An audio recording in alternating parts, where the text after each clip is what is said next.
So, last week, our bumbling space scoundrels found themselves in the midst of Junus on Saragon 3, having freshly escaped the warriors in their hideout, blowing one of their chapter leaders' heads off, and escaping through a series of vents after failing to rescue Collie's mother from presumably just a few doors down.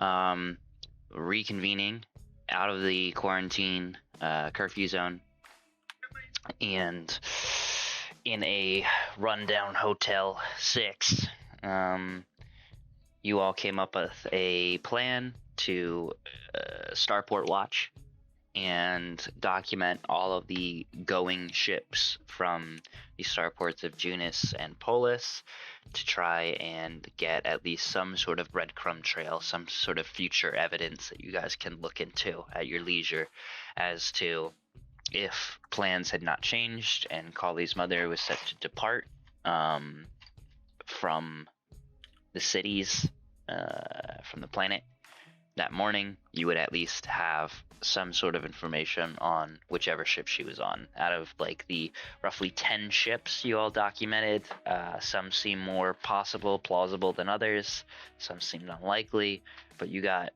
makes and models of a lot of the ships, saw a couple people getting on some of them in terms of a ship carrier sized, filled to the brim with women, just no men getting on the ship, a police cruiser with just a few cops on it, a luxury starliner that housed just a crew of like 1 to 10, bulk freighter that was primarily for, raw materials and the like, etc., etc., etc.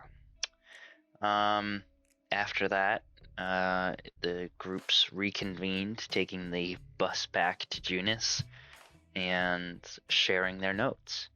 At which point, you found it paramount to investigate one of Weeble's leads and search for a used tech dealer, repairman, smuggler type named Klek Grakul that Weevil has reason to believe has interacted with somebody he's looking for, Guillermo, as well as might have some sort of information on the Magellan. So after some bartering with a Vrukoid street vendor, you all found Klek's shop just on the outskirts of town, and mosey it on in. It's a rundown, kind of open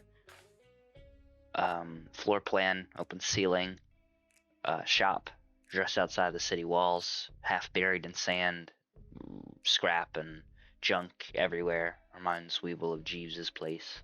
And we resume as Klek essentially comes back up the stairs after you rang his ring for service bell, and he asks, yeah, I'm coming. How can I help? Oh, you're back. Didn't expect to see you again. Directed towards Weevil. I was here before? Yeah, you were here just like 6 weeks back or so. You do you not remember? I mean, it looks like you got fixed up. You were in a hell of a shape last time. You look much better now. I don't know, did you lose some data packets in your memory storage or something? Okay, quick question. Weevil, I know he has big gaps in his memory. He remembers 6 weeks ago, right? Like Yeah. That is okay. You've been active for years. Right, okay. I believe this may be a case of mistaken identity. Was the unit that came of a similar make and model as myself? I mean, yeah, I guess, okay, sorry. I've never seen a robot like you before, and I thought, since you are very clearly the same make and model, I thought it was the same one, but I guess there's two of you.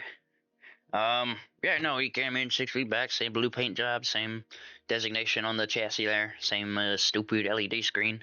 But like I said, he was in much greater disrepair. Leg servos all wonky, LED screen jammed in the top of his, chassis there. Looks like tossed around in a rock avalanche or something. What did this unit designate themselves as? He told me that he was a registered medical bot, something like Weevil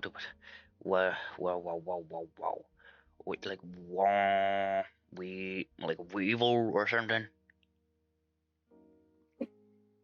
Interesting. Do you have any information about this bot, as I am searching for people who may have information that is of interest to me, and this would be a very big lead. Oh, look at that. 2 lost robots in the night, looking for love, looking for each other. Ain't that sweet? You don't see that every day. Maybe. I maybe help you. But, would it work to you? Because that guy, he claimed he was going to make a big purchase, and he didn't buy shit. Wasted a lot of my time. So, sorry if being a little prejudiced here, but you look just like him, so I already kind of don't like you. That is more than a little prejudice, but I suppose I understand the sentiment and the caution. I can give you some information, but what do you got for me in return? I mean, in terms of pure material goods, I really don't have a whole lot. I'm looking at my inventory right now.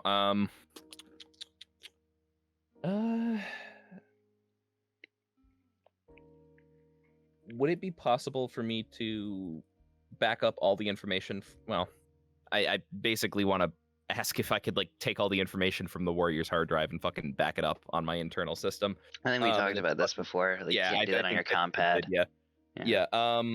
So give him some batteries we stole from what's his face. Something. Hey, don't use the S word here. I don't want to know where it came from. It was Nope. liberated. Nope. Shut up. Just say you got batteries. I'm fine with that. We had batteries. Okay. Well, how many batteries you got? I mean, I have literally one A type and one B type, and Weevil is currently running off of the B type. So, if we have extra A cells, we could throw them his way. I do take money too, for what it's worth. And I don't know if maybe you just make it worth my time. Maybe you guys want to buy something here in my fine shop. You spend a little credits, I can get you a little, gift bow on top of information.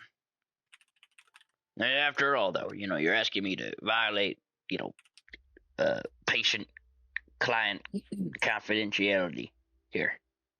Did they buy anything from you? Oh, they did not. Which then is they why are technically not your customer. Well, okay, but I did do some work. So they are closer to my patient than my customer. I'm no doctor, That is but fair. I am a doctor, so I understand. yeah. We use a doctor too. If you can call a robot a doctor. Are there any other doctors I should know about? Meow. Does this guy sell anything that might, for example, help repair Weevil quicker than usual, or anything cool like that? Gizmos that are. Oh yeah, we got gizmos. We have gizmos and thingamajigs. We have doodads too. Doodads, okay. Oh, I saw what I told you. Hey, look who finally woke up. The drunk in the back. Doodads. I've been awake. I've just been contemplating my existence as the beer leaves my body. Yeah, so he's a You can tell from not only what is around you, but reputation and things you've heard already about this guy, and kind of his demeanor. Some things he said to you about, "Hey, don't say the S word." He is a scrap dealer, a salvager, a repairman. So he has a lot of electronics, scrap parts lying around. You can tell there's vague sections here for like the store. It's like organized chaos. So there are, a small section of like laser armaments. He's got a couple laser pistols for sale and stuff like that. It looks like a thermal pistol. He's got a few sets of like street armor, some like ragtag, secure clothing, and armored undersuits and the like. He's got a vac suit in a glass display case that's like all just not rusted, but like the glass is like sand blasted. It's so dirty, hasn't been cleaned in years. You could barely see the vac suit inside. Lots of like other things too. Like if you look at the equipment section, he's got your field radios, your spare comm pads. Probably has some good stuff hidden in the back or the basement as well. As far as like things to fix Weeble, I mean, he sells post-tech toolkits, which I think you already have, Jenko. And he has spare parts to heal Weevil, as well as meta tools. Buy some spare parts if he is willing to part with them. I have 29 credits to my name though, so we'll see. Yeah, dude, it's a tough ask. And normally I'd charge 50 for the lot. Pick them and choose them as you like out of a crate, one milk crate, 50. But I don't know. You're in here asking for information. Now you want a discount on spare parts you can't afford. I could help with the spare parts at least. Get you up to 50. And that would be much appreciated. Thank you, Mr. Quick. So I'll give you, I guess. Actually, I'll give you 20 credits just because. Cool. That brings me up to 49. You drive a hard bargain. Oh, whoops. I won't. 21. Yeah, okay. 50 credits get you. Here's a milk crate. Pick and choose whatever you want around the store in the spare parts section. Cool. And is that just the equivalent of 1 unit of spare parts? Yeah. Okay. I'll throw that in my inventory, and I am up to capacity. This guy wouldn't happen to have like any sort of vehicles or anything as like more complete, I guess, like scrapped vehicles. Well, I have been working on a little bit of a pet project. It's down in the basement. It's kind of it's a grav scooter more so. But it's not 100% in working condition right now, so I don't know. I don't know if you'd be interested in that and buying something partially working. Yeah, I just might. Do you mind if I come take a look? Sure. And he kind of waddles over back towards the stairs where he originally came up from. And let me actually get you back on this map. And there's a big dick on here. You guys are animals. And he yells down the stairs, Klebo, get your ass up here. I got some store tending you need to do. And you hear just like the kind of wet, almost feet coming up like stone stairs. Something gets like kicked, and like metal goes flying down the stairs. Ah! And you go, Klebo, goddammit, don't break anything on your way up here. This little version of Kleck runs up. This roly-poly of a Grackle child, with just like the widest face, chubby mouth going from ear to ear, just kind of dopey looking expression, covered in sand and soot. Formed out of clay. Yeah. Yeah, Grackle children look particularly just like pudgy and weird. I mean, very Augustus Gloop from Willy Wonka in a way. Rhodey would just Giant say, swirly lollipop. Rhodey would just say as we're going down, "Oh, cute kid," and just trying to, butter him up maybe a little bit. Yeah, so Clyke looks, he's like, Crebo, keep an eye on the store while I take this fine gentleman downstairs to look at the scooter. And he's like, okay, Dad. And he pops up on a stool and he just starts swinging his feet, watching you guys, while he takes Rhodey downstairs. You hear a gunshot. Rolling character. Yeah, no, Rhodey fucking kills this guy. And just takes it. Yeah, you meandered. Child upstairs. Oh my god. Well, can't leave any loose ends. Yeah.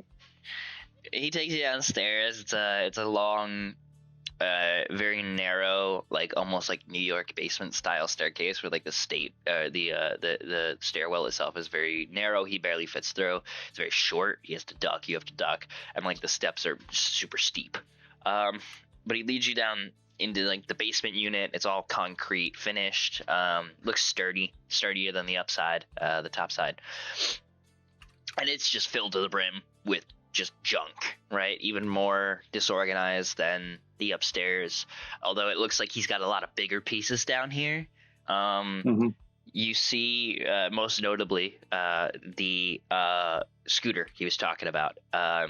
It is kind of like a Vespa, right? It's kind of like dopey looking, got a really big seat, and you can tell it's a TL4 hover, like a grav car, but obviously a Vespa. So it's a hover moped. That is in slight disrepair. It's got what once was vibrant glossy red paint that has been chipped and rusted over a few parts, like the handlebars are currently not attached, and the side panel is open. You can tell that like there's been intermittent work being done on this thing. He's also got a very large, what looks to be like some sort of medical tank that could fit like a person inside of it, made out of like metal with these bands going over it, a glass front, almost like a weird rounded coffin or something like that. It looks like some piece of medical equipment. He's also got a couple of like 3 or 4 more like broken vac suits. You can tell there's like holes in them and shit like that, and he's like working on patching them up. As well as a large, there's a bunch of tables down here, but there's one extra large table covered in a tarp with a large kind of fragile sign hanging around it, like "Do not touch Klebo." Don't touch Klebo. Yeah. There's a planning on it. When he sees the sign. There's a note to Klebo. Hey, don't fucking touch this, Klebo. Love, Click. And he walks you over to the Vespa. Okay, this is it. The engine is grav propellers are not quite in working order right now. That's the main thing. But we could just attach these handlebars, fresh coat of paint, yada yada. And this thing would be in fine working order if you get a B-cell to power it. All right, and then, well, how much would you want for it? Well, you come back in, I don't know, maybe a month, and it'll be in fine working order, and I charge, maybe like $12.50 for it. But considering it's not in working order right now, and you'd have to do some work yourself, obviously it takes a few crays off the price. I don't know. We could call it maybe $6.50, about half the price, since the engine don't work right now. All right, look, got $6.50. So I'm gonna try and make a deal with you, and if it doesn't work, that's totally fine, and I'll try and scrounge up the credits at a later time. But here's what I got, and I'm gonna essentially pull out Candy's penistal, which is obviously this like really elegant revolver that looks like a penis. Elegant. I have 2 heavy machine guns in my inventory, but I think I'm only supposed to have 1, and I gave it away, so those shouldn't be there. But I do have 8 power cell type A's.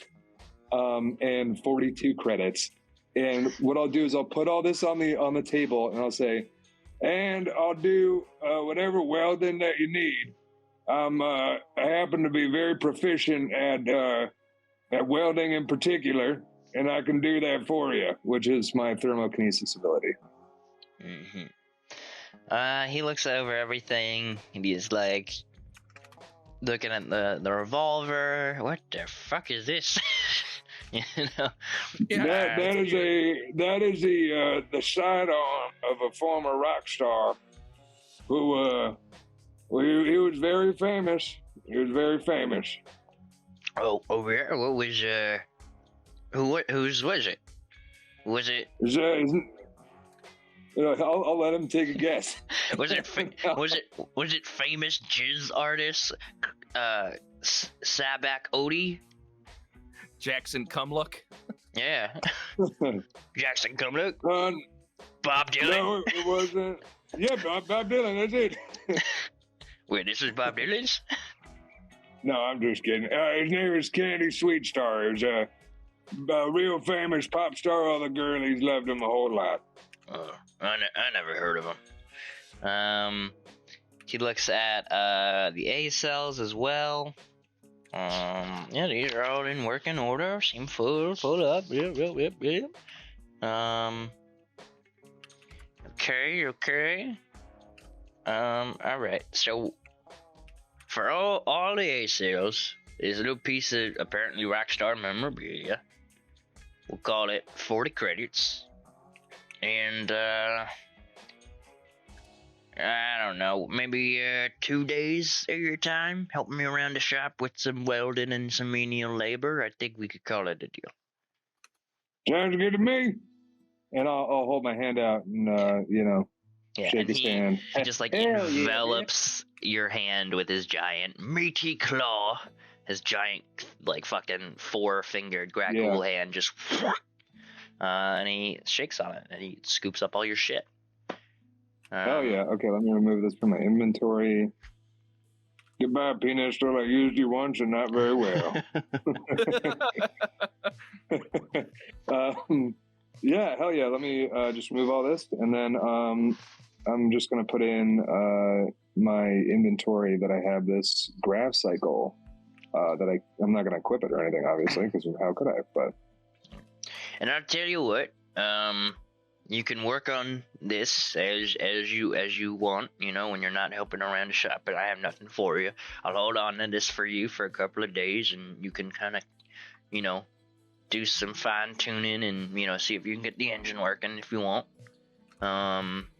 Feel free to use this as a workspace. And if you want, I'll even throw in a milk crate and the attachment brackets you need to get a little front basket going on if you need your dog there and you need a seat for him. That would be real appreciated. Yes, thank you. All right. Well, I'll set those aside and, they'll be next to the bike when next time you come by. Oh, yeah. Okay. And then I'll head back up and just kind of inform the group.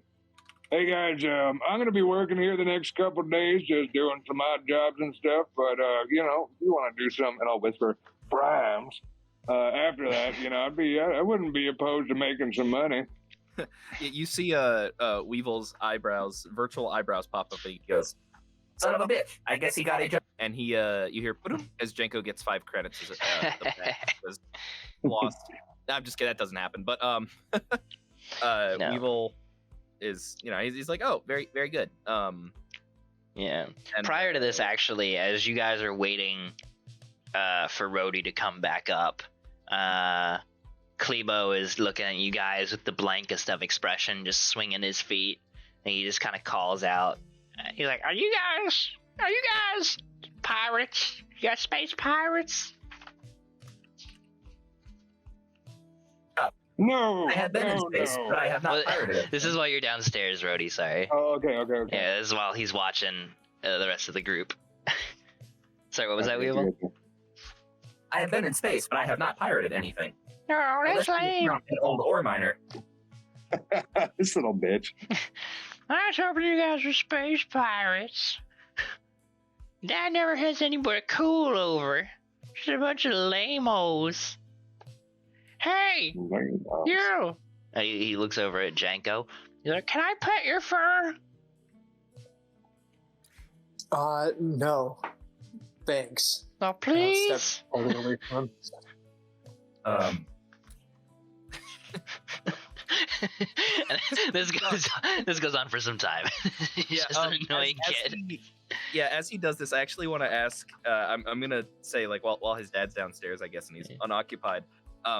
Which that sounds much more sinister than I meant it to. While he's looking kidnappable. Yeah, while he's looking young and supple.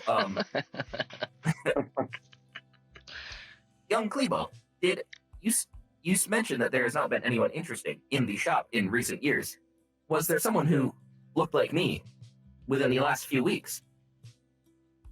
I don't know.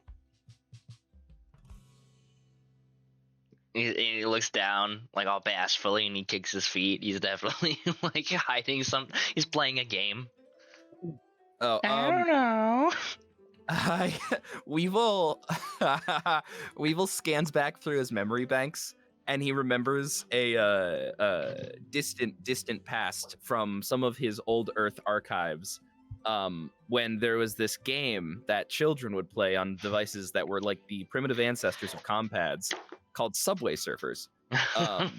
And he's going to I have to imagine, with the amount of data out there, he can find a video of someone playing Subway Surfers with like a "Am I the Asshole" Reddit post put over top of it. Yeah.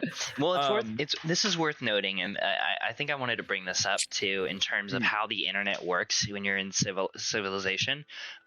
This is why like Kali could only get so much information on stuff when he was doing research last time. Not only was there like a time element and then the meta element of, oh, he didn't roll that well on certain things or whatever, but if you want to find a bunch of information about like other star systems, you know, like, oh, you got to skip jump 3 times over to get to this place, you're actually kind of confined to Saragon internet.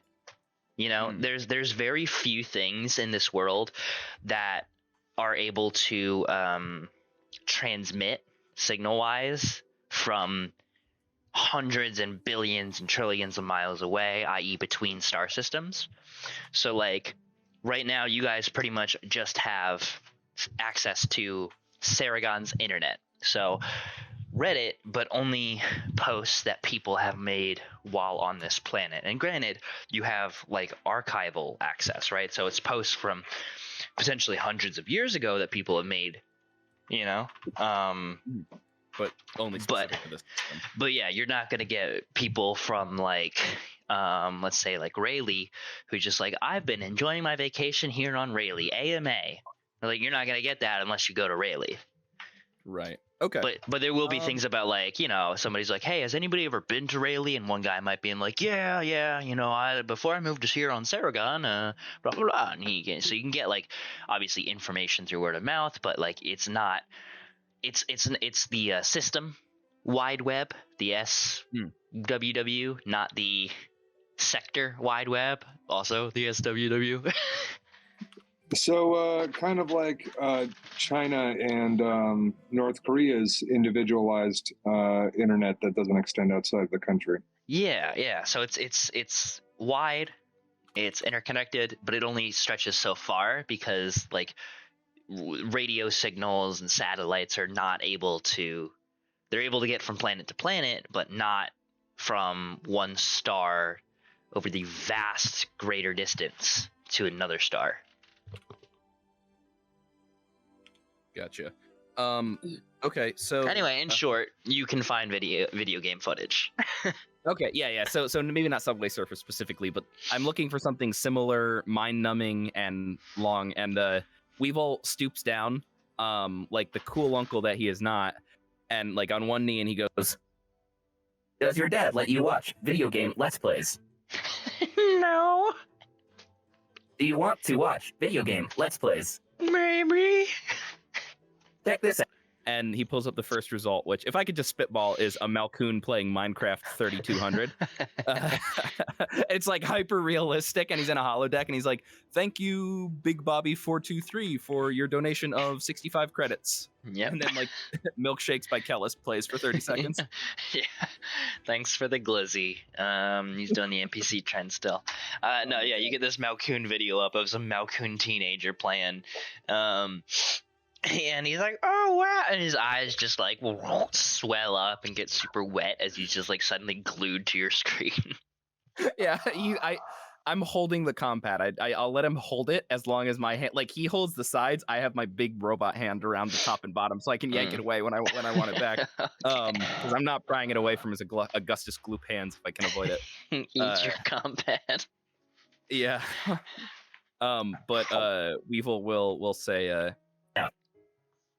Now, does this jog your memory? He's like not even listening to you. He's like, yeah. Did the other robot who looked like me show you anything half as cool? No. He wasn't. He was not. He wasn't as nice as you. Yeah. He was here for my dad, and he came and then went downstairs, and then he left, and my dad was all mad, and he said something about, hawking that piece of scrap, or he said a lot of bad words. It's really upset. Did the other robot say anything about where he was going next? I don't know. I didn't talk to him. He wouldn't talk to me. Thank you. Check this out. and Weevil, is this a live stream? Yeah, sure. Yeah, Weevil texts in chat, "You look cool," and sends a bunch of emojis, but doesn't send any donations. Just like a big positive message. Thanks, Weevilbot 402 for I do look cool. Yeah, Weevil's username is like 1,200 years old, so it's literally just Weevil. It's not Weevil 5238743. Yeah. Okay, so Right. so I'll let him continue watching that, but then when I hear the clump back up the steps, Yeah. Compad goes away. yeah, and that happens. He comes out, wait, no, oh, you pull it away, and Rhodey and Click come back upstairs. And you guys are all together in the shop. All right, well, that was a productive deal. I guess because I made some, made some good on good credits and got rid of that thing that I've been wanting to, sitting on for way too long. I could answer maybe one or two questions about whatever the hell you were asking about before. Excellent. Did the previous bot indicate what he was here for? Yeah. I got an old piece of tech downstairs. Some sort of med pod that he had heard I got. I've been sitting on this thing for 3.5 years now.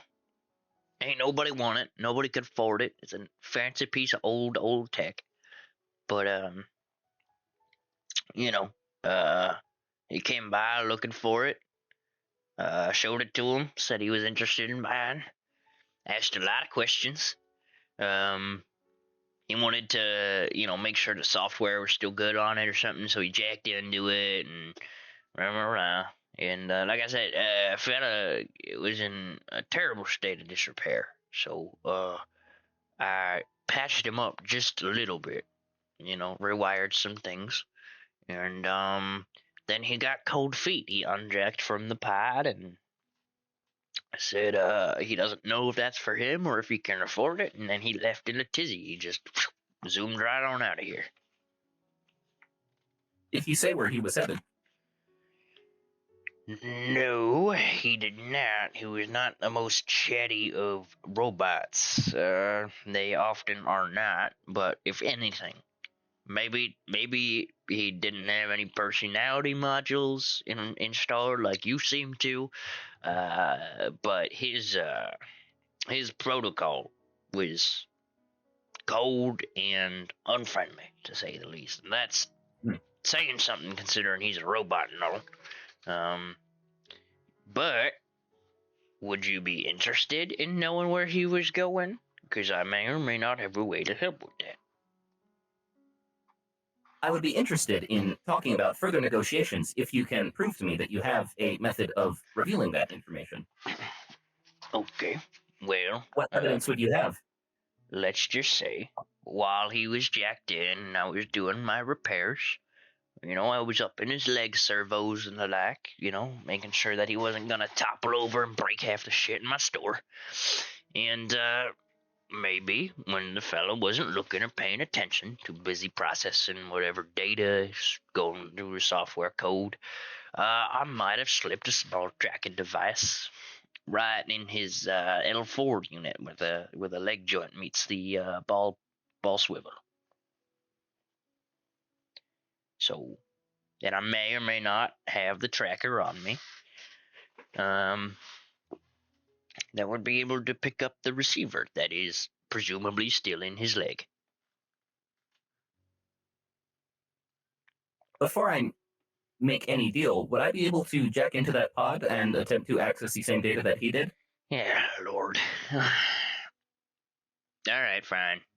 I mean, I'm not going to pretend that I'm able to purchase it or that I am interested. I am merely curious about information that may be available. yeah, I know. Fucking waste of time as usual, but let's get this over with. You and your fucking pods, you robots. I don't get it. All right, come on down. Hell yeah, Weevil's going. And he leads you downstairs through the same thing that Rhodey went down. Basement. You see all the same shit. And you see what is very clearly a Magellan cryopod sitting in the corner, gathering dust. He's like, that's the fucking thing over there. Go ahead. Ports on the side closest to us there. You could just, swing it on open. It's got an assortment of jacks. I'm sure one of them fits you. Don't fucking break it, because then I will claim you as scrap metal. Do I have any way of knowing if that's a reasonable risk? I've interfaced with one of these before. I don't think this thing is prone to self-destructing if I connect to it. Yeah, you feel like Okay. you're probably fine. Okay, and quick question: does this looks like it's in better condition than the one that we found on Saragon 3, right? Yeah, this thing looks like, I mean, it's still scrap and it's still or salvage, Obviously, whatever happened to the Magellan, it is apparently spread out over several star systems at this point. It's cryopods and who knows where the hull is and shit like that. So something happened to it. Somebody was disassembling it clearly, or else how would these things end up in multiple places like that? So there's been a lot of wear and tear traveling, but this thing was not this isn't wasting away in the desert. Kleck has very clearly cleaned this up, and it's not as busted as the first one. Cool. Yeah, so Weevil, I mean, without much further ado, he jacks in. And then jacks off. Why don't you give me a program int check? Cool. Yeah, and I guess I just for what I'm trying to do at this point, I'm more so just trying to interface with it and see if there's any kind of if there's any visible differences, if it looks like it's been modified, or if it's still kind of 15. Holy crap. That's 12 plus 3. Yeah. Okay, so you notice a few things off the bat. This one has far more of its systems working. And when you look at the like the biosignature logs, the data readings from like patient inside is still healthy. They are much more intact than they were on the other ship. However, they also cut out far earlier. Like they hit a critical error, just flatlined all systems. Pod just no longer functional. In the year 3042. Which what year is it currently? It's like 3200. 3201. Yeah. Okay. And just one last question about the previous pod. That opened about 18 years prior to the present, right? Yes. Okay. Yeah, so something shut this pod down far sooner. Gotcha. You also notice there is like there's an absence of something, an absence of data, where there should be there was a data packet essentially that you had downloaded off of the last pod. This one should have an equivalent one, and it doesn't. Gotcha. It looks like it has been ripped off and deleted. Okay. Can I tell if it was like deleted or if like transferred or? Yeah, it transferred and then deleted. It looks like somebody. Presumably transferred. There's not a whole way. There's not, unfortunately, no real way to tell that. Yeah, but I'm looking like cut versus copy. Like cut deletes the original and gets rid of it, or copy would be like just.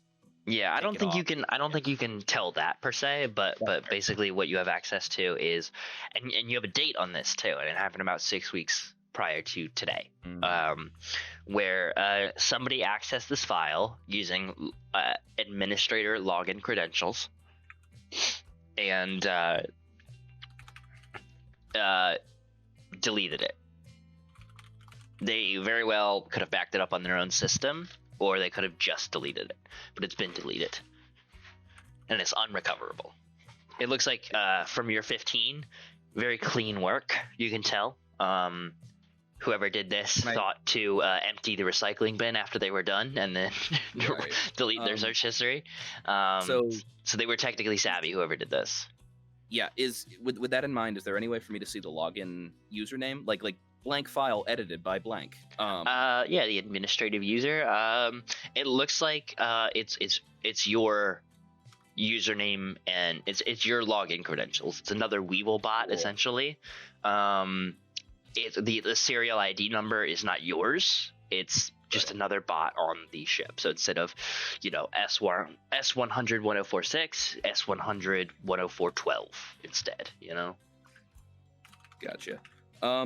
Can I look back in my memory and see if I can I don't remember specifically where on the ship I was stationed, but that's because I think the VIs, the Weevil bots, were kind of all-purpose. Medbots first and foremost, making sure that the occupants were healthy and doing okay.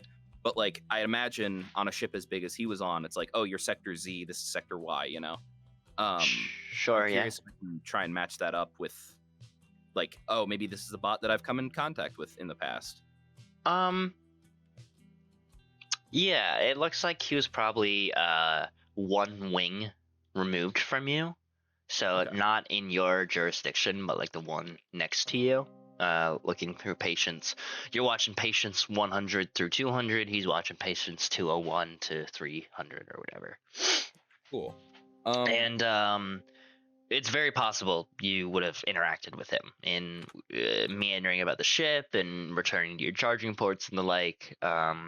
Obviously, there's not a whole lot of let's stop and chat in the hallways because you guys are robots meant to do a job, and aside from patient care, there's not a lot of reason for human protocols to be activated.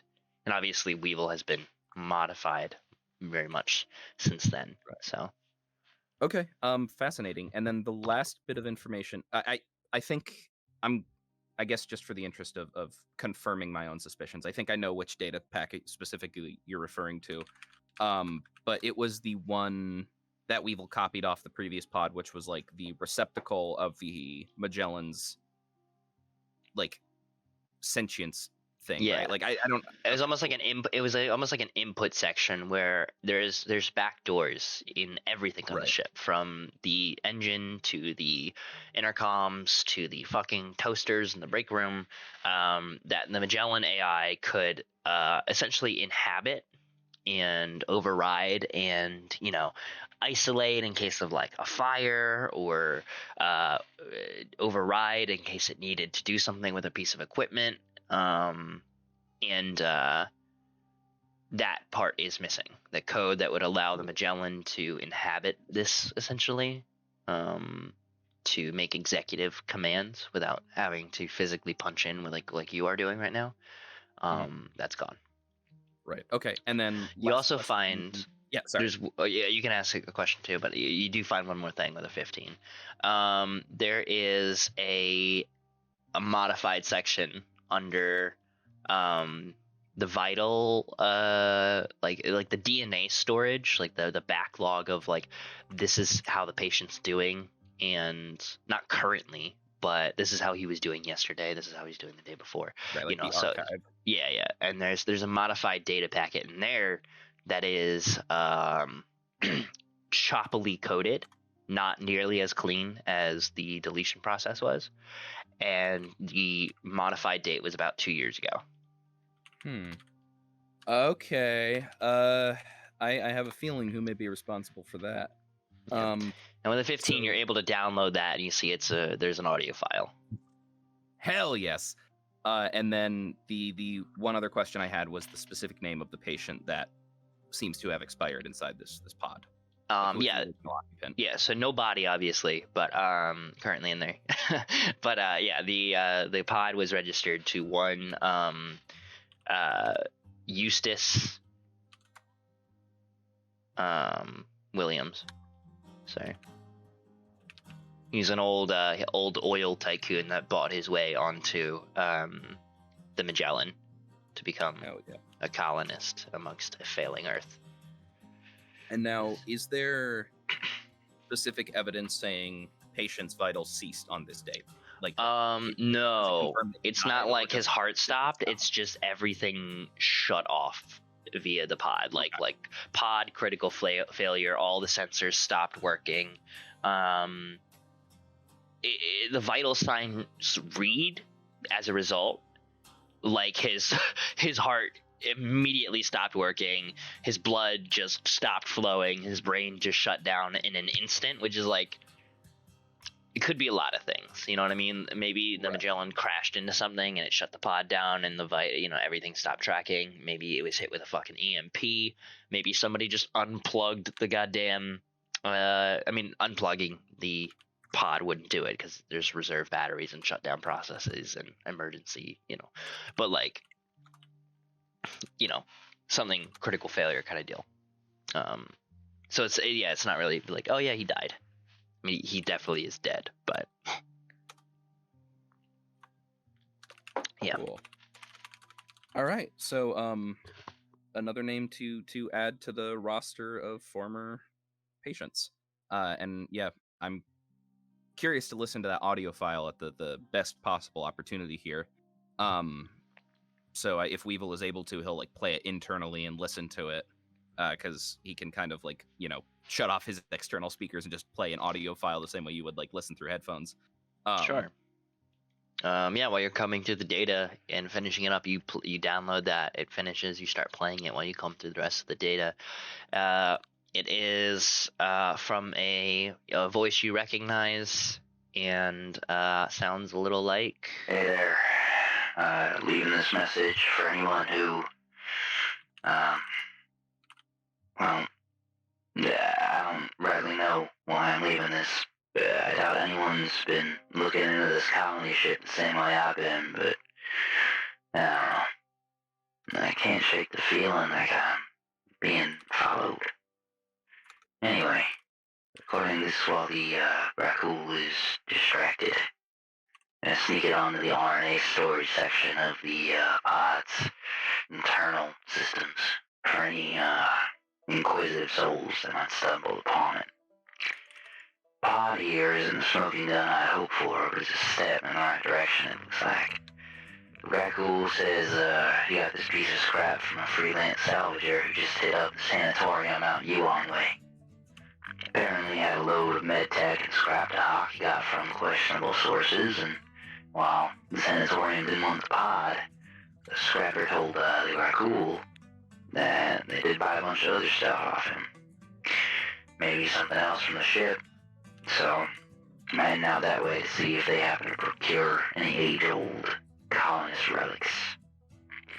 Beyond that, they're that cool trying to be helpful, mentioned I might check out Allura, a few systems beyond Yuan. This is apparently a fucking madhouse, but they're rising for us with near pre-scream levels of cloning tech. Maybe there's a secret to that. Either way, if you're looking for me and you can't find me, it's probably because I'm dead. Signing off. And it cuts out there. Cool. Alrighty, so that was a lot to take in right there, but I have he said, what was the name of the system that the scrapper found the stuff from? He didn't say that. He said he sold a bunch in Yuan. There's a place called it's a floating star station. And Weevil, I think, would know this just based on his medical professionalism kind of deal. Like Jeeves might have talked about this at one point. There's a place called the Sanatorium. It is a free floating star station within Yuan. So it doesn't orbit any planets or anything, and it's pretty big. And it's essentially like it's a space hospital, right? For advanced chronic illnesses that they study, live in long-term patients, that kind of deal. So apparently the scrapper stopped by Yuan and the sanatorium prior to making his way to Saragon, and they bought a bunch of stuff off him because apparently he had a lot of medical tech on his scrapper vessel. So Guillermo in his message says that he is probably going to try and head out there to see if maybe this scrapper happened to have anything else from the Magellan, and they might have purchased it. Cool. And then the other system was Elora, which he mentioned had new cloning tech that is rumored to rival things pre-Scream, and so maybe that could have something to do with it. Yes.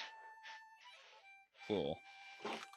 And doing some very quick research, you're able to confirm that Allura is one of the 3 systems surrounding the Aurora Sabalis as well. Cool.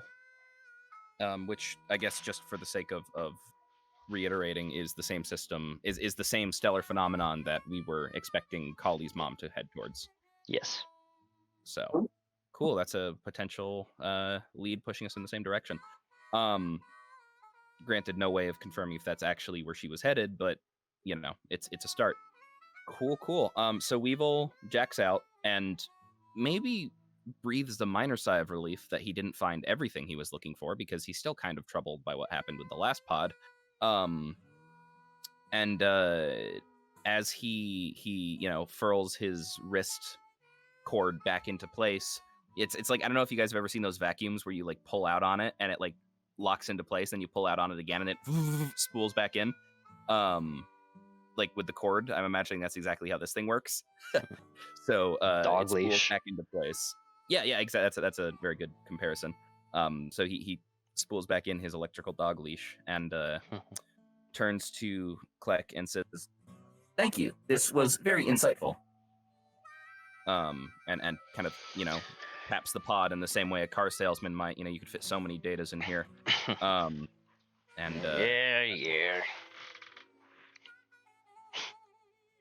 Well, if you're not gonna fucking buy anything, we should go back upstairs. Yep. You guys rejoin the rest of the party. He's like, all right, well, is that our business? Are you interested in the tracker that I put on that other bot like you, or? I am. And while that is being discussed, it seems as if my companion here has volunteered to offer his services. I would be prepared to offer a similar level of services on the coding side. if you have any systems that need a reboot in terms of their OS being redesigned, I would be happy to attempt to facilitate that for the next several days. Lord. What happened to Or errands. people Can run errands, offering too. money for things? Yeah, You know, man, why are you trying to steal my move? Goddamn. I'm operating a business here. I got 2 mouths to feed, and y'all are like, oh yeah, let me just. You need your house painted? Come on.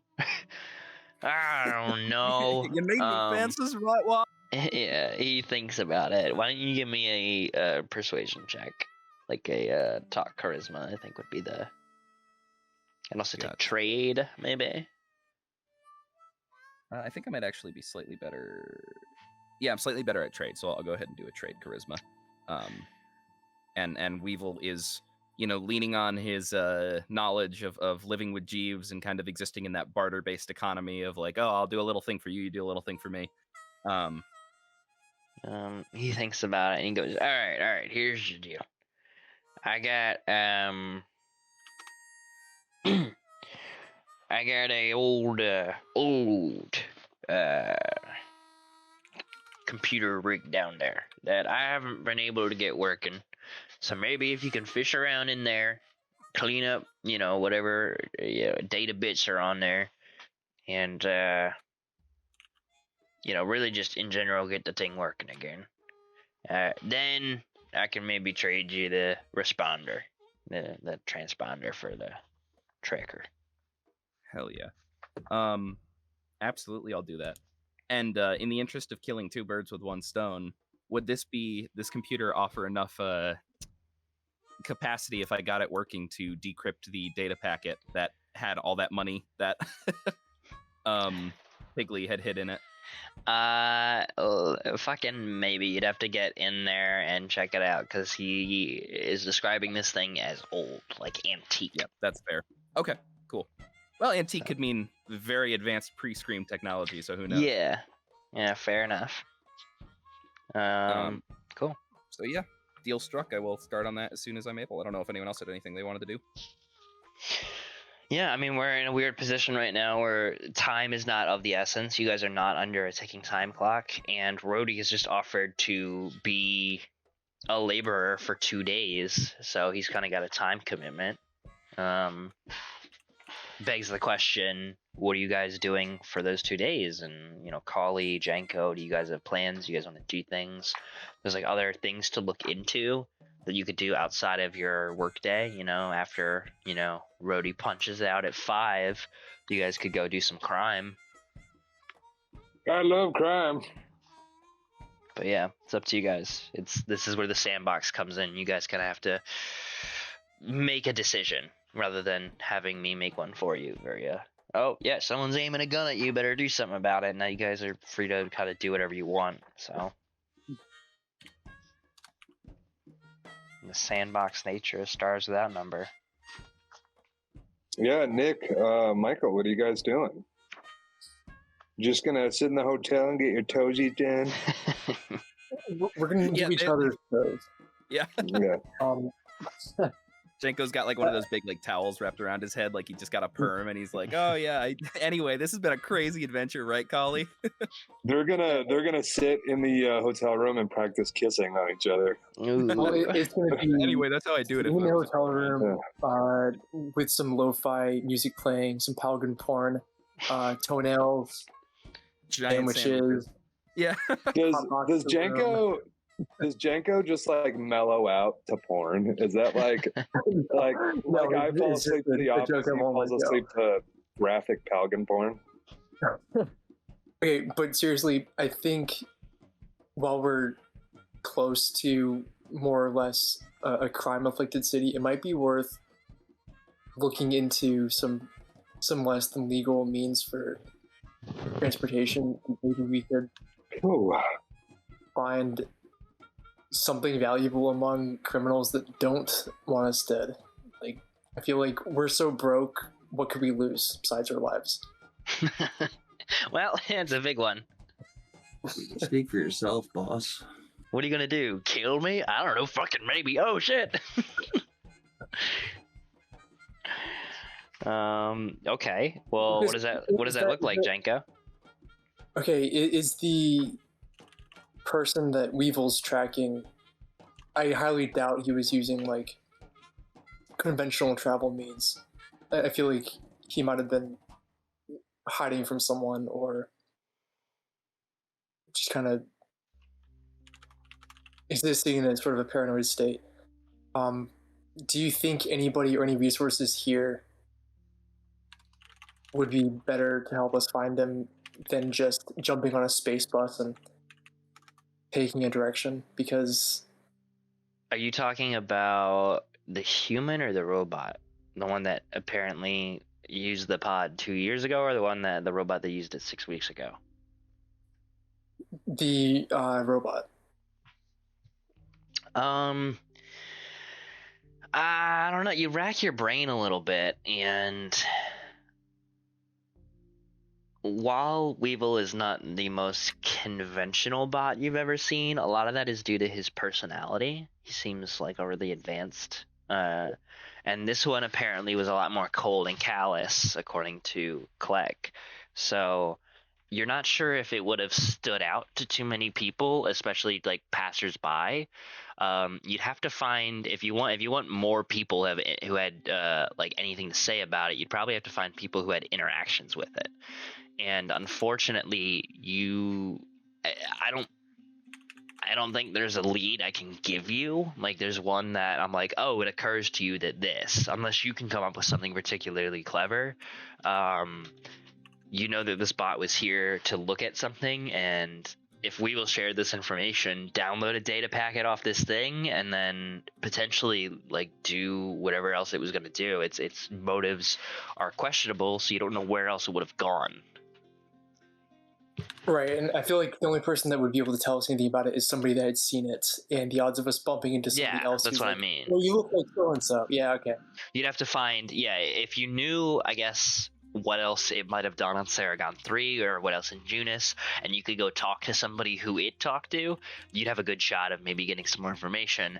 But who would that be?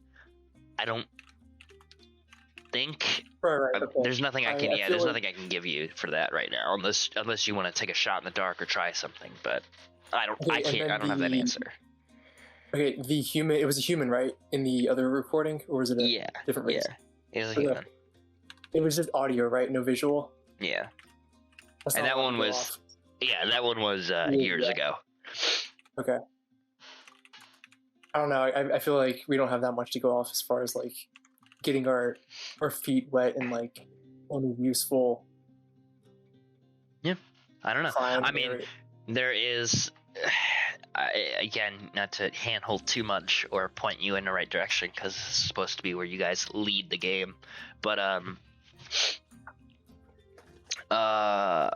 you have the matter of you don't traditionally have a way off planet right now. You guys don't have a starship. Rhodey now has a non-functional moped, but that's only gonna get you so far. So if you want to follow up on Colley's mom, if you want to follow up on Weevil's lead at the sanatorium and Laura, or if you just want to explore other systems, like, you're gonna have to either get a ship or find someone who will take you, which is very much a real thing. You could charter passage on a fucking cruise liner or like a small ship. You could join up with somebody else's crew and be like, hey, look, we're just looking to hitch a ride here, and we'll whatever. So like, that's something to look into potentially. You guys are also pretty dirt poor. Colley is the only one with a small amount of cash on him. You're not in range of like, or you're not in danger of like starving anymore, but also like you can't afford a whole lot of things. So there's a couple of like crime opportunities and things like that. But then you think back to the broadcast that you got when you re-entered civilization, and there's a power problem, the drug deal problem, the encrypted drive that Weevil has, that apparently has some Bitcoin on it. There's things to do to make money, and obviously your own personal interests too. So like, I don't know. You guys got a couple of days, and we'll get into the narration with Weevil's work and Rhodey's work in a second. But I also want to know what the other guys are doing, and then also what you guys a whole lot of you are doing when you're not working over the next couple of days. All right, I feel like primary mission, we want to get an idea of which ship we think Kali's mom was on, try to get as close to sure as we can be before we choose any direction at all, and then figure out how close that is to the systems in which Weevil wants to follow his leads for his shit. Maybe we can make a pit stop if they intersect. Okay, so how do you do that? I'm trying to think about that right now. Kali, do you have any ideas on how to confirm whatever research we can do on the ships that we spotted? We've got a bunch of ship numbers and names. We have like descriptions and we have our opinions, but how would we go about learning Kali's about idea was to go to the library, specifically for planets, not for the ships. Oh, they're located I'm gonna look into the together, the ships. planet library. Okay, if you're looking at planets and stuff to figure out useful places Godwater might want to go or bring her, cool. I'll consider researching any. If I have to go to the spaceport, I will. I'll try to do it not illegally. I just want to learn more about these ships that have been coming and going that we got pictures of. Okay. Yeah. So we'll take this one at a time, I think, in more concrete, and then get more lucid as we go. Rhodey, over the next 2 days, you are doing some menial labor for your new temporary employer, Kleck. He's having you do a lot of spot welding and reconstruction of scrap metals, putting things back together, basic repairs around the shop that he needs help with. Just it's a volume issue, and your thermokinesis is enough to, in short bursts, get a few jobs done. It is a little awkward, I imagine, as you can only essentially make a few welds before you need to take a break. Yeah. But I can make very big welds. Yeah. It's just I can only do one every hour or so. Yeah. So it's a little like, oh, that's really good. Now do this one. You're like, yeah, give me a minute. Just let me catch my breath. It's like where nosebleeds. And it's also, if you're hiding your psychic abilities, you have to do it when Kleck isn't directly looking, or disguise it like you're using an actual welding gun. He walks by and Rhodey is holding like a welding torch in the wrong direction, but still somehow like he's got like his fingers pointed like along the nozzle of the thing, and it's like still shooting fire, and he's like, I ain't never seen anything like that before. Yeah, it's a whole dog and pony show over the next few days of dodging Kleck, essentially. But things go relatively smooth. During that time, you have some downtime to try and get the bike working again if you want to give that a shot. Yeah, in my downtime, I'll definitely try to see what I can kind of cobble together with this bike. See if I can get the. I know that I need a grav drive, but essentially everything else, I'll see if I can kind of get it in working condition enough so that when I do have a grav drive, I can just kind of pop it in. Yeah. Okay. So I think I'll need like a fix wisdom check is what I would ask for. All right, fix wisdom. Let's do it. I'm still in edit mode. There we go. That is a 5. Yeah, not great. Yeah. Looking for an 8. Yeah, it's you get like the handlebars back on, but a lot of the inner workings of the bike are a little foreign to you, and yeah, you notice that. Kleck undersold the grav drive aspect a little bit. Yeah, it's not just it just needs to tune up and to be repaired. You need a new one, like you were kind of saying a second ago. Is like you got to get a drive. So that's the one big stopgap. I mean, you get it in pretty good physical working condition. It's not pretty, you don't get the new paint job or anything, but you get pretty much where you need to go. And then the one with the 5, the big stopgap there is you need a new engine essentially. I can think of at least one ore miner in Polis that may or may not have functional grav drives. Fucking steal them back from Billy. Fucking, why don't we go steal his catalytic converter? All right, guys. That's gonna be the next 3 sessions. Yeah. We're gonna rip the tires off his car.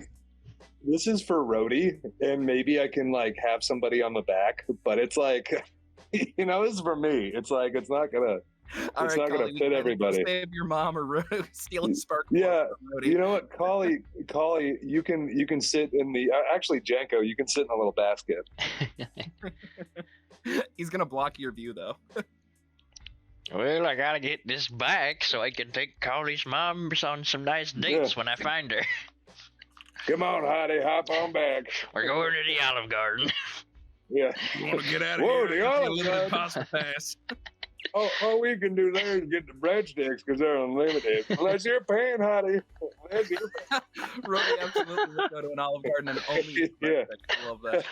I'm still deciding. Can I get another basket of breadsticks, please? Yeah.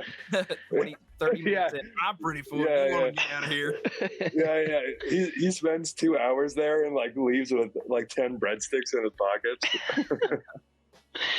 In case I get hungry on the road home. Can I get, let's say, 4 or 5 servings of the breadsticks to go, please? You did say that they were unlimited. They have a breadstick generator in the back room. Yeah. 3D printing breadsticks. Cool. So you get that there. You can obviously do more stuff over those 2 days, but that's essentially how the bike goes. In case you want to add anything else, you can. Weevil, you get down there and you see like, essentially it's like an old,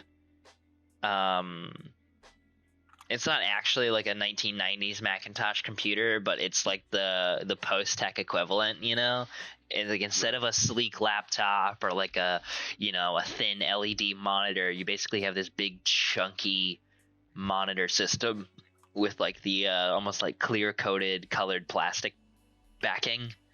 I think something very similar to a Fallout terminal, where like it's still sci-fi, like it has the drop down like keypad, but it's past its prime. It really only just does like the basics, and I can't check my space email anymore.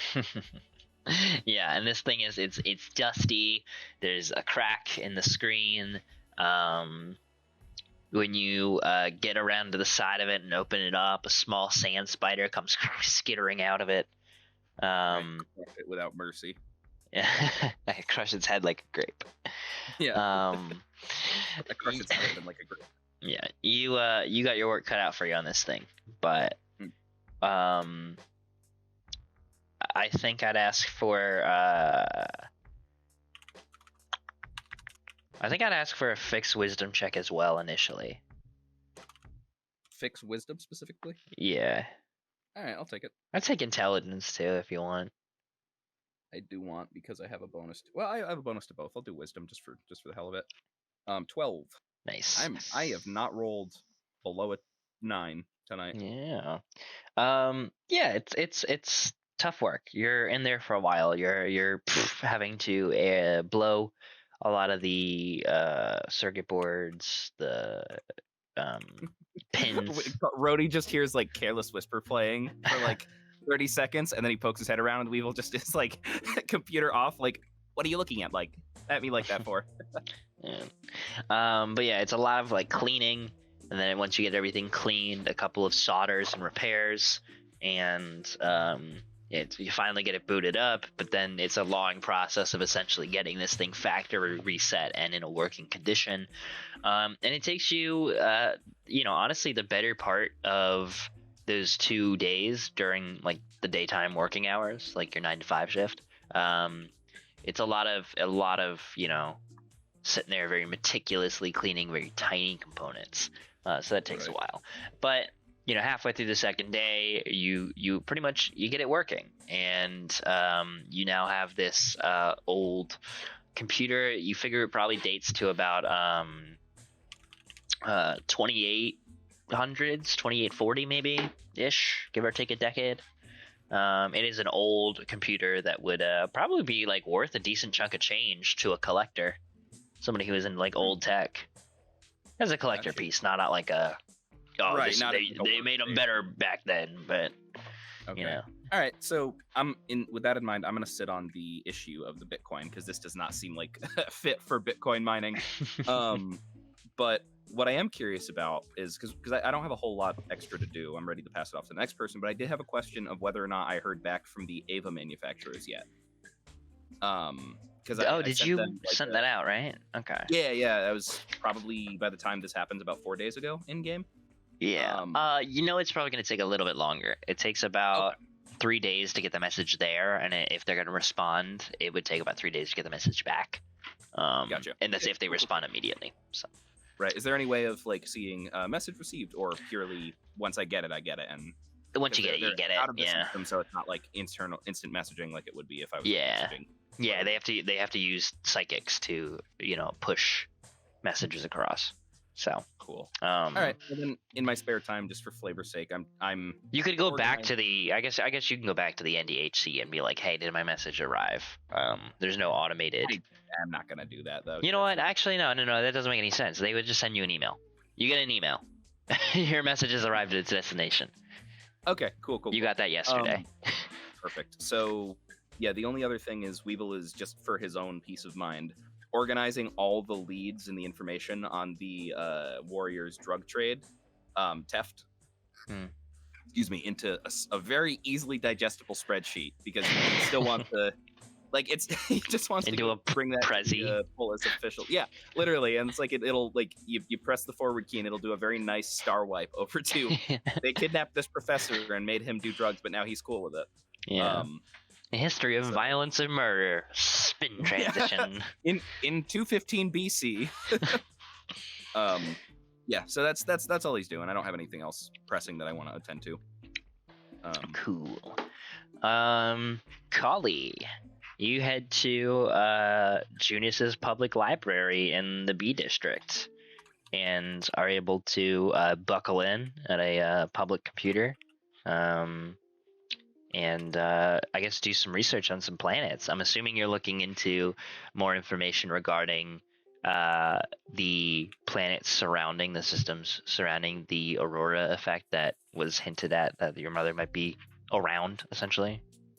Indeed. I would give you names, but we are not on the space map. Yeah. We're still in the dirty basement. Yeah, welcome to the dirty basement. Yeah, so I think give me a nerd check for that as you surf the web. I think that would probably be... Roll for nerd. I'd take program int or connect int, maybe. Can I pilot the books? Only if you make like very loud. Yeah, the librarian has to tell you to come by and be quiet because you're the book 10. Yeah, so you're surfing the web and doing some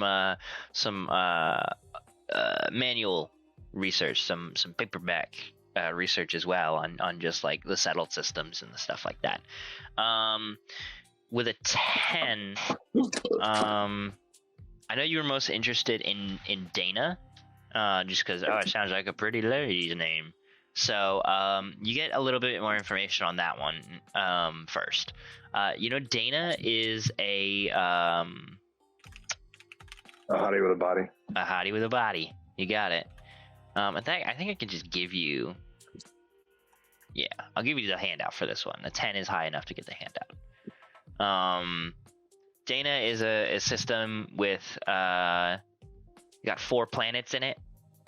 The star centered above the Aurora Borealis, and you know that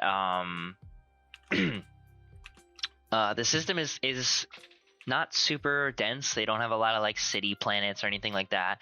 Only one planet is technically habitable, Dana 3. And you know, it is almost like a resort pilgrim planet for women and women only. It is a matriarchal society that men are not allowed on. Oh yeah. And it's like by GC standards, they're pretty primitive. Like I said, it's a lot of it's like a forest planet, and they do a lot of hunting, gathering, and stuff like that. And they have technology and stuff like that, but they don't have enough to be considered a true TL4 society by NovaCorp. So that's kind of the information you get on Dana. The other planets within the system are much less hospitable. You gather that there is a I believe one's a gas giant. Yeah, one's a gas giant. One's just like you don't want to land. It's high radiation essentially, and the other is another forest planet that's basically uninhabited as well, though. Like nobody lives there.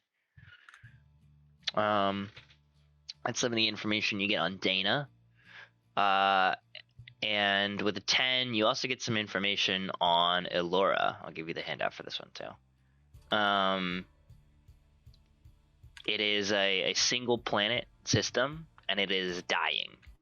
The star is in its final stages of life, essentially. It's like expanding and ready to go supernova, and it's actually consumed a lot of the planets that were once in the system. So there's actually only one planet left, and that's on its last legs. Researchers and scientists, astronomers, and the like wager this system maybe has 25 years left before like the star just implodes and nobody can go there anymore. But it's one planet, you know, is they're known for their cloning. Apparently, a company called New U Technologies has their corporate headquarters there, and they do a lot of interesting cloning work. So if you ever need a clone made of yourself, you can trek out there and potentially pay an exorbitant fee to get one made. This is my caddy clone. He only carries my golf clubs in space. Yeah. I mean, This is the clone I made to be with my daughter while I explore the stars. this is the clone that I made so I can go on 2 prom dates at the same time. Fuck that sitcom trope, I've solved it. And I don't have this one yet, partially because I did a lot of fucking prep and I just didn't get around to this one yet. But you get a little information on Traveler as well. It's like a 4 planet, no, 3 planet. 1 second. It is a 3 planet system. Again, primary notes, anything you can find information wise, they only really talk about one planet. That seems to be like the way a lot of settled space works, is like you go to a system, and when people are settling it, they find, oh, this is the best planet to live on. Like this is the most habitable. It's got breathable oxygen. It's got like a biosphere that's like innately suited towards human life, and they settle on that one, and they may or may not like totally ignore the others because they're gas giants, or they're just filled with like radiation, or they don't have anything to offer. So it's like most systems have like one, oh, this is the planet to go to, this is the noteworthy planet, and then the other planets they're there and you can land on them, like Saragon 2. But there's not a lot on Saragon 2 except for cool fuel makers. Anyway, with Traveler, the one noteworthy planet you get, it is you get they're a remote kind of system that a lot of people skip past. There's not a lot to do there, it seems, and people don't like the vibes, especially because there's a lot of mentions of cults in Traveler, specifically on Traveler 2. It's a society that has been taken over by a cult, and people do not like the vibes. Specifically, there's notes of psychic worship there, and that's what the cult seems to be devoted to: honing, developing, and worshiping psychic powers and those who have them. So it's like super creepy. I'm looking forward to the arc where Rhodey like gets like turned into a minor god in this planet's pantheon. Yeah. No, they're just magnets. Oh, okay. Yeah, those are the three systems that around the Aurora Sabalis, and some of the information on the planets around them. So that's the only notable thing about Traveler is basically Traveler 2. Yeah. I mean, same with Dana. It's Dana 3, and Elora. It's Elora 1. Those are the three. Like, like I said, when they settled space, it's like everybody picks a planet that suits human life best, and then they more or less ignore the other ones. And those are the three in each of those systems. You get some information about Traveler 1 and 3. One's a gas giant, and one is just kind of rocky and empty. There's not a whole lot to offer. They're very Saragon 2, and yeah. God. Very rocky and empty. Not a lot there, like Saragon 2. Okay, that's pretty productive. Solid.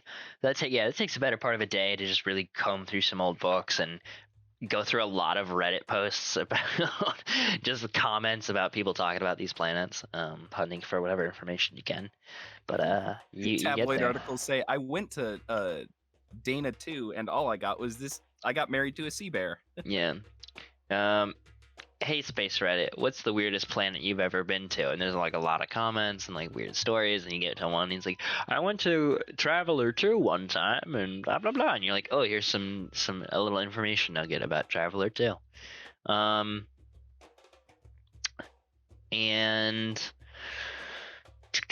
Jenko, you head to, it sounds like Junis's starport, or I guess you could trek out to Polis, because more ships left from Polis as well. But your call if you want to investigate the ships. Yeah. If are we in Junis right now? Yeah. I'll start there. I'll start looking into the ships that. Yeah. So there was just the one in Junis. There's the giant cruise liner with like just fucking piles of women pouring into it. Okay, assuming Collier's been texting us and telling us what he's learning about these systems, Janko has a suspicion that ship might be headed to the planet in Dana that's like women-oriented. I'm not sure if that's significant or related to Collier's mom, but maybe it would be a good spot to hide a sort of human traffic victim in like a ship full of empowered women. I don't know. So could I research and see if I can figure out destinations of each of those ships that we're looking at? Specifically, I'm looking at that ship. Yeah. And then the two ships that we saw. Okay.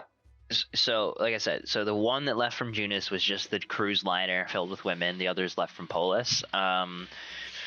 You go to the starport, and it's a public area, right? There's obviously like you can't go to the employee buildings and stuff like that. And you can't just like get on people's ships, but it's like going to the airport, right? you can just go to the airport. You can't get past TSA, obviously, but yeah, they don't let you land on the landing pads essentially, but you can mill about the starport. It's public space. There are a large amount of employees humming and buzzing about in high-vis vests and vac suits and the like, assisting people in landing, assisting takeoffs, scanning ships, doing contraband checks, doing last-minute repairs, fuel ups for landing and taking off starships, safety regulation inspections and the like. So there's a lot of people to talk to. There is a building, a sort of check-in terminal / help kiosk / information center, both for, hey, welcome to Saragon 3 / the city of Junis. Let me know if you need any any assistance, good restaurants to eat at, the concierge kind of deal, as well as like, they handle ship impounding and late fees and blah blah blah. They handle all that. So there's stations to talk to. There's the information center. Right. There's employees buzzing around. There is about half a dozen landing pads. A couple of them with ships on them right now. A couple of them empty. And then the last thing of note might be it's like an employee only building on the far side of the starport that you would not normally be allowed into. And you know that they keep obviously a lot of the small things like uniforms and personal belongings in there, but then they probably also keep some more secure data in there as well. So like could be a shot if you wanted to go full Mission Impossible and break in there and get like, server logs of flight paths and like mission control, Okay, basically. I'm gonna hold off on breaking laws. First, I'm gonna linger near like I guess the food court by windows and also look up at the I guess the charts that show flights and destinations and times and whether they're late or whatnot. Mhm. Is there a way I can look at any ships headed to the Dana system and then try to ID that ship on the runway before it leaves and see if I can spot more crowds of women and wonder if that's like a normal thing for that, and then assume that's where that ship was going without consulting a computer? Yeah, you do a once over of that, and you see the rest of the flight scheduled for the day. Unfortunately, it doesn't have the information about like yesterday's flights, and it doesn't have information about flights beyond today. There are only a handful. Because this one just covers it covers two things twofold. The first thing is it says, hey, look, there's a ship on landing port 1, so nobody fucking land there because there's a ship sitting there right now. Just shows what's kind of occupied. The second one is for more commercial flights. They will have that kind of like flight time for sure. If you are an independent, freelance, starship captain, your information is not on this board because you're not taking passengers on, you're just landing your car here, but as in terms of what is on there as far as commercial flights, there's nothing going to the Dana system. You have a cruise line carrier ship, passenger ship basically, heading to New Texas, landing in about 2 hours. You have a inter sort of territorial passenger ship heading towards Odessa, landing in 4 hours. They're crossing Nova Core to Micros lines. And there is a couple of merchant ships that are bringing in goods and services, raw materials, ores, cargo ships for things that you can't get on Saragon that are being imported, that are landing, throughout the day. That's essentially most of the public flight information. There's obviously, potentially one or two other ships that are going to be landing, smaller ships, ones that don't belong to any, passenger line or company. But again, those wouldn't be on this board. Okay, I feel like that's not super useful for what we're looking for. I feel like I'll need logs. Yeah, it looks like they don't have a ship out to Dana every day. Okay, in that case, I will.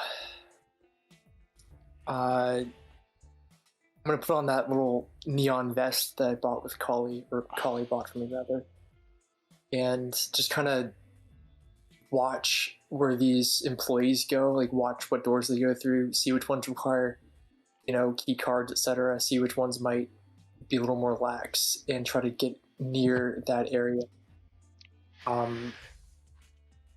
Just get a feel for if there was a monitor somewhere I could jump on for 5 minutes.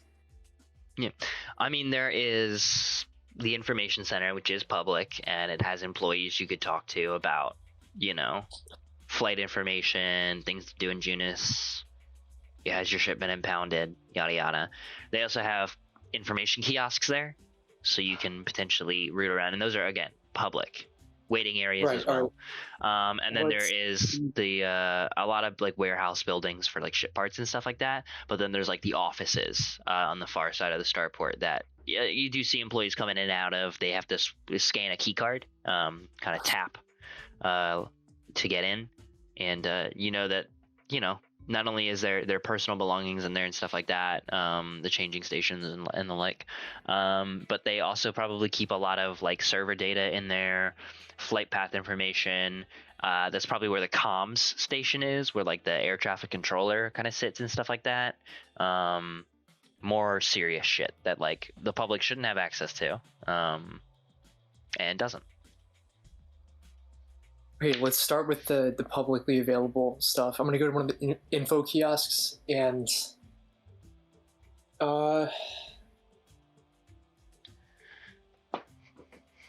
would they have any info on like business, like sort of contractor type ships, or I guess VIPs, for example, a CEO like Godwater versus like civilian sector? Are they aware of any of these like big wigs that are coming through? Do they get special treatments? Do they leave a ripple or footprints, in the system? That wouldn't probably be on this public information terminal. You know what I mean? It's like, hey, a very important president is coming to town tomorrow, and it's like, very public information on a public terminal. Like, oh, great, yeah, just so easy to assassinate him now because I know his flight schedule. Okay, cool. New approach. Same area, but I'm gonna ask if there's a human or a person at one of these kiosks. There's a concierge lady. I'm gonna tell them I'm one of the contractors that was working under I'll be vaguely some bigwig manufacturer, some like CEO this last month or so. He was building up in Polis, and he left before properly leveling his books and all that shit. We're trying to figure out what system he's going to so we can send him an email with a proper invoice. I'm wondering if she could help, or he or she could help with any, IDing big wigs who left yesterday. So you walk up to this lady, middle-aged woman, blonde, slightly graying hair, tied up in a bun, looks kind of bored at her job behind a desk, wearing a pantsuit kind of deal. And she looks up from her computer behind her glasses and is like, "All right, how can I help you?" And you start giving her this spiel. I think first and foremost, I need like a lying check, because I'm thinking you got the hi-vis vest and all that, but you also don't have like a grounds crew uniform. You just have the vest. And the request isn't outlandish, but it's also like not standard. So she's, you're potentially raising like a few small flags. So I think talk charisma is the easy answer. I might take perform charisma as well. Okay. Let's see. Talking is all of my character's strong suit. Let's see what I do. And it's her.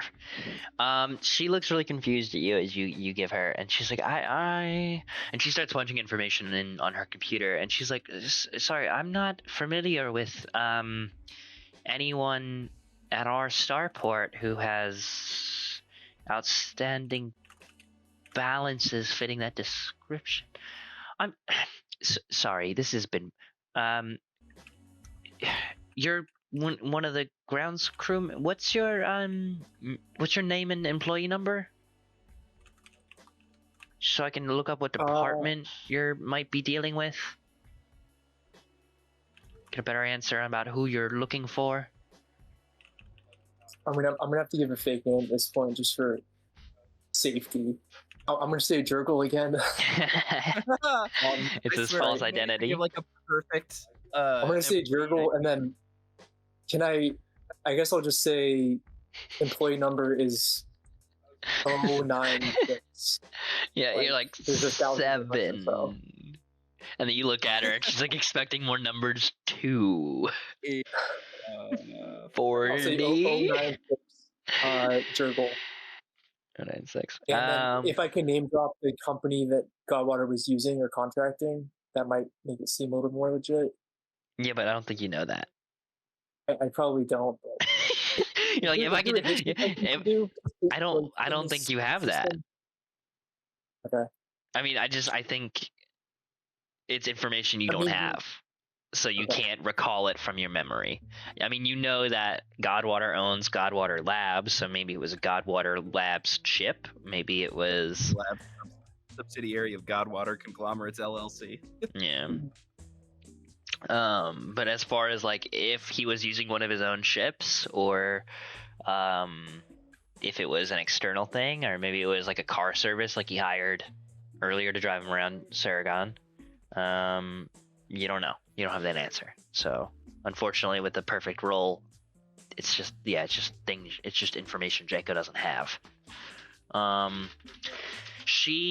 Give me a luck save real quick, Janko. Ooh. She punches, she goes, I don't have you in our system, Mr. Jerkle. It sounds like are you a new hire by chance? Our system's been backed up for weeks. Sorry, I wasn't clear. I am. I'm specifically coming here on behalf of all the new hires. Wait, you're here. If we're gonna. You're coming here on behalf of the new hires? I mean, mainly just me, because some of them are, too busy to give a shit. But if I'm not getting paid, they're not getting paid. Right. Well, like I said, our sister. Your time cards, if you've been punching them incorrectly, you will get paid. You should have, depending on when you were hired, you should have received your first paycheck already. That information is all still being processed, or it is still. How should I? Everybody's being paid. Okay, don't. The city of Judas would never neglect its workers like that. We just don't have your information fully updated in the system. Is all. Sorry for the confusion and the inconvenience, but please take that up with your local HR representative if for whatever reason your credits have not hit your account yet, and they should have. Unfortunately, that is not my department, but you should have the information of your HR person if you've been running into issues with that. Now, regarding your earlier question, unfortunately, I'm still not seeing, especially considering I can't see what department you're working in because you know our system. I'm still not aware of who you might be referring to. We only have a few numbers of a very small freelance ships that are out of date on their dues and service fees. I don't think any of them are matching the description of. Right. I figured they're not going to come up flagged as late on payments or anything. It's going to be. This is just me coming up saying, "Hey, I'm flagging them because it's not going to be in your system." Yeah. So. Okay. Well, do you have the ship, make, model, number, name of the captain, corporation they would be serving under, and flight information for when they arrived, landed, services rendered, etc. Do you have your 1094 form for that with all that information on it? Not on me. It would take a while for me to find, but. Well, we kind of need that to process. Yeah. Hello. If you wanna, flag somebody for late payments, unfortunately, we do need that information. Otherwise, who are we going to send the bill to? My 2017 Holden. Whoa, 2017. My boyfriend. I mean, do you guys have any, I guess, direct lines to HR or banks that, like, big business guys were connected to that were leaving yesterday? Like, I'm not sure what system to use. Like, I was a new hire, I came on last second. Right. I mean, I have the emails of various HR people. I don't think it appropriate for me to send emails on your behalf. I think that is something you should use the employee lounge to do. You have access to, you should have access to you have your key card, right? So you should have access to the building across the starport, and they have, workstations for you to use for that. In regards to the latter portion, you've lost me. I'm confused. What was this about? Businessmen? I don't follow. I mean, essentially, it was a couple of contractors who came on last minute, may not have been included in the final payout before the main contractor left. And these are contractors who used our starport and are now behind on payments, but have not been flagged in the system. I figure they're not contractors, they're the company side, like the white collar side, who would be funding the blue collar contractors working in the Polis and Junis areas. Contractors funding contractors. Contractors all the way down. Yeah. She looks fucking confused. I don't follow. So you're saying it was a you're trying to foot the bill to the corporation that hired a contractor that landed here in Junis and didn't pay their dues. I mean, the people who are footing the bills left yesterday. The contractors or the business hiring the contractors? The businessmen hiring the contractors who are local.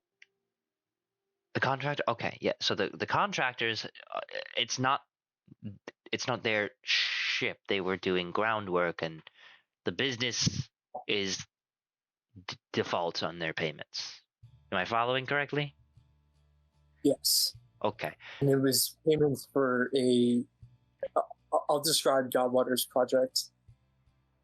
The factory that he's building? Factory, yeah. Okay. So see if that rings any bells. I'm afraid you may not be in the right place, Mr. Jerkle. I don't have a lot of really any of that in my system at this moment. But I believe what you're describing is the Godwater Labs factory being built on the city limits of Polis. Yeah, it sounds familiar.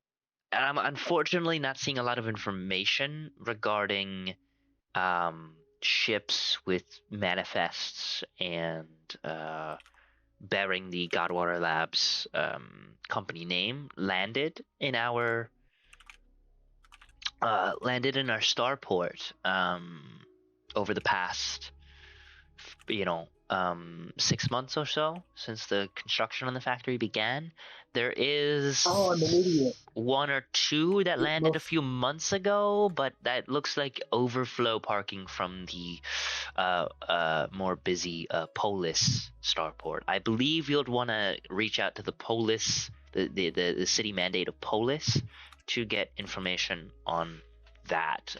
In case you're not aware, your employee status with us gives you low-level clearance to access some information not public to the public over at the Polis starport. However, as I'm sure you were told in your training and your briefings, it is a separate entity and you will have to go through the proper channels to reach out to their employees. And let me just tell you from experience, while they are very nice people, the communication chain, the chain of he said, she said, it breaks down very quickly, and it can be quite complicated to get all the forms where they need to go. So just forewarning, you might want to ask your shift supervisor for a little assistance. It can get a little murky with the documentation. So you're saying that it's easy to get lost in the paperwork. Is there a number or an email I could contact someone directly so I can just open a line of communication to like avoid that pitfall? Sure. Let me. And she does some quick punching. And she goes, okay. What is your work designation? Your email? I can forward you some contact information. All right. Janko's going to describe. He's going to give her the position he's worked in the past on non-starship jobs in like. No. She's just asking what's your work email. She's like, I want to send you an email. My work email. Okay, she's like, I don't have you in the system, so I can't just look it up and send it to you because our system's backed up. What's your work email? 1997 at I'm gonna give her one of my non-main. I'm gonna give her an offshoot email for like the one you use for all your Palgan porn subscriptions. Yeah, it's Palgan porn. It's fan fiction. It's coupons. It's my trash email. She goes to punch it in and she stops and she's like, "Oh no, I'm sorry. I need your City of Junis government employee email, your official email for internal work-related communications. Not unfortunately, a personal email is not going to do in this case for information leak and security reasons." So at this point, Janko knows he doesn't have that, so his strategy can change. It's going to be, he's going to be, oh fuck! Of course they would do this to us. Hate when this happens. They just lock us out by not giving us the proper clearance to actually get paid. And we just work for a week, live like idiots, and then they just dip. They didn't fit you with a working. Oh. This is like their strategy. This has happened like twice now in the last like 2 years. Mr. Jekyll, please. I assure you, it's not malicious in intent. It is. Our system is unfortunately just backed up. Everything will be sorted. It's them. You're fine. You're fine. It's them. This was on purpose, seems like. No, and she's like trying to calm you down a little bit. Why don't you give me? I think a perform charisma check would be good here, because I feel like I see what you're going for. This like fake outrage. I'm gonna add one inspo to that. To make great, it nice, great. Mr. Jekyll, please calm down. I tell you what I do for this one time, because just special case, exception, and all that. While we get your employee ID information fully sorted, I will forward you this information to the previous email address you gave me. Just of course, this is confidential information. Please do not send it around. Ideally, you could delete this email from your inbox after you've derived the information that you need from it. Please just don't tell anyone I did this. And she taps away real quick and sent. And sure enough, your comm pad bling goes off. You got an email on palconporn69lover@gmail.com. And you open it up, and it is the contact information of a managing supervisor over at the Polis starship, starport. Okay, and I figured they were in contact with Godwater's crew and all that. Yeah, more if Godwater's ship landed there, which it probably did, and Godwater factory ships have been landing there to deliver like materials and supplies and bring in the construction crew and stuff like that. They've all been primarily landing in Polis because the factory's in Polis, and Godwater was staying in Polis. But that's yeah.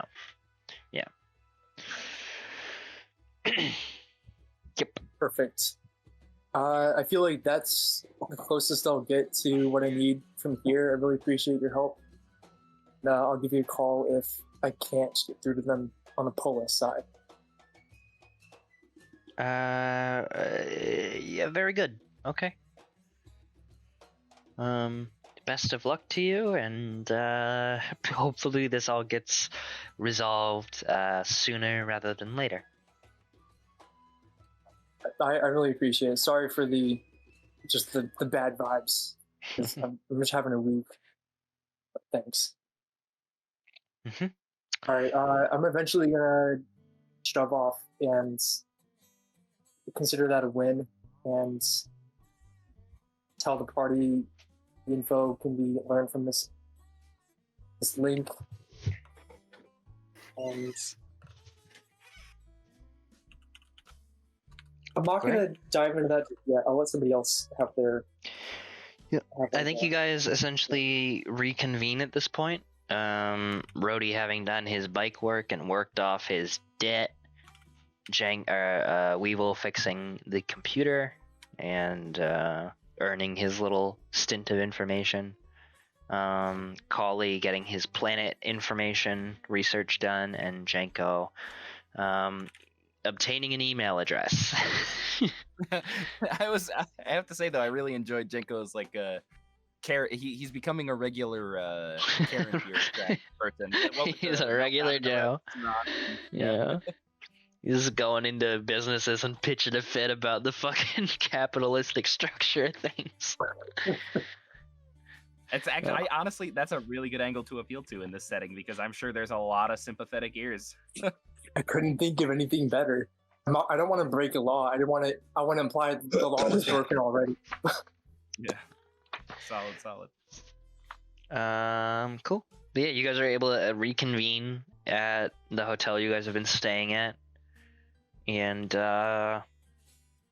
do what you want to do. It's been 2 days since let's say, I mean, we don't use Monday, Tuesday really like this in space anymore, fellas, but we'll say Kali's mom left on Wednesday morning, and it's now Friday morning, essentially. Cool. With all your business taken care of. Right.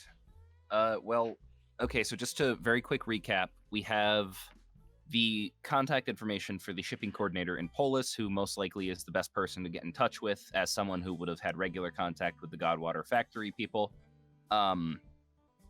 Weevil has information that he will eventually want to go to Dana and Alora, two different systems who could potentially be of interest to pursuing leads related to his past, but also, it's Yuan and Alora. Dana is the all-women planet. Okay.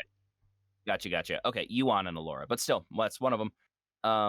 And I'm curious where on the map Yuan is, because I don't see it illuminated in this. It's I'm curious how many away it would be. It's right here. Okay. Yeah. So that's a system of interest to Weevil. Dana seems to be a promising location for where we can go, because we saw the one ship that left the starport in Junis carried all women. Kali's mom is obviously a woman, and that is a likely candidate for it. But I don't think we found anything that specifically... So did you say Kali's mom is likely a woman? I thought I said obviously a woman. Oh, okay. But, Thank God he clarified. Yeah. So we've got that. And honestly, I think we should follow up in Polis before we make any decisions about what our next move is, just to say, Janko has this information. We have a whole other slew of starships, probably 2 or 3 of which are potential candidates. I need to look through that information again just to make sure. But if we can follow up on that, and then maybe even say, yeah, one of the, Godwater has ties to this ship. What is this invoice you mean? And link that back to Junis. I think that would put a nail in this whole thing, and we can say, yeah, we're going to Dana as our destination. And then it's just a matter of figuring out how to get there and, wrapping up the loose ends on Saragon 3. Which was the ship with 1 million women on it again? Because I think it's important we remember the detail of, Kali knows that his mom has very delicate information regarding Godwater's entire fortune, so the ship she's on pretty much needs to be protected, and I'm talking like guns out the ass. Hmm. I don't think he would settle for simple stealth, you know? Like look, I don't know if you guys I know you did, Connor, and I believe you did, Michael, listen to Kali's introduction or the solo I had with Alex. His apartment that he kept his son in was a fucking death trap. I don't think he would go any less than strapping atomic bombs to the ship to protect this fucking woman. Right. So, like, yeah, sure, she would blend in with a whole bunch of Amish women, but blending in, I don't think that's what he's going for. I don't. Were they The space Amish? the space Amish. The space. Well, not the to meteorites mention not the Mennonites. not to mention the conflict that would arise where a bunch of I don't know goons hired by Godwater were to show up carrying this woman. You know, I foresee arrows and spears embedding themselves in their heads if they were to go there. So, which of the ships was the. It was the Steinway's Industries carrier ship. It was much larger than I sent all the information in the spacer chat as well if you wanted to refresh on that. But Yeah, I'm looking that right one, now. that's the only one that left from Junus. And it's basically a passenger liner that was carrying around like rough ballpark 1,000 women. And the passengers were only women. So there is a very good chance that that was headed for the matriarchal society system. I think that would make a lot of sense. I don't. I mean, none of it says it's a passenger liner, so I'm imagining it's not very weaponized, right, Alex? Yeah, no, they have some very basic sand throwers and like weapons primarily for like defense. Some sturdy shields, I guess, but yeah, they don't have like auto cannons and shit. Okay. I mean, to counter my own argument, these are only what these planets are known for, you know? And, like, it'd be very easy to set up shop and hide on a planet where they're basically Amish because they're not really scanning the fucking planet. Yeah, which is also something you could do if you were to get a starship somehow and you guys fly to these things, you can just like from space download a ton of information and get way more information on these planets. You can, the trees align in a QR code that I can scan with my Yeah. iPad. Yeah, but if you like look at the other planet handouts, for example, yeah, like Odessa 2 here, right? Diameter, length of day, length of year, what's in the atmosphere, the temperatures, the rough, population of it. There's a lot of information that you guys would be able to get on these planets if you got a little closer, and obviously that's like, kind of putting the baby before the bathwater or whatever, but cart before the horse. Yeah, and also with that in mind, I think we can't rule off this ship based on the fact that it's not armed to the teeth, only because it's very possible. Like, he can hire women guards, like just send them in. I don't want to say anything to about Rhodey's thing right there, but I'm like, what if all the Godwater goons are just women? Yeah, that's very much a possibility too. We did see like 8 of them, and they were all dudes. Yeah, fair enough. Godwater's got a lot of his beefy security men, his bouncers do tend to got you on that, bitch. Yeah, but I'm just saying. I love women and their titties. Godwater, it's a bros only company. Anyway, sure, yeah.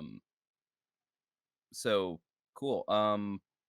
With that in mind, I mean, to me, it seems like Polis is a good destination to return to, but Weevil does still have a shit ton of information about the Warriors drug trade that he wants to trade off to the Junus people. If we decide to go to Polis, he's going to do that now and then just basically be like, hey, here's the spreadsheet with all this information. I'm keeping the compad and the Bitcoin that's on it. Bye. I'll figure that out on my own later.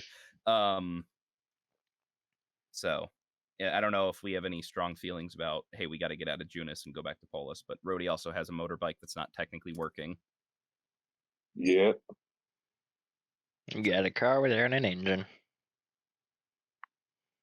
He has 60% of a motorbike. He can push it. Yeah. I mean, yeah. What do you guys do? What's the vibe? You guys wanna?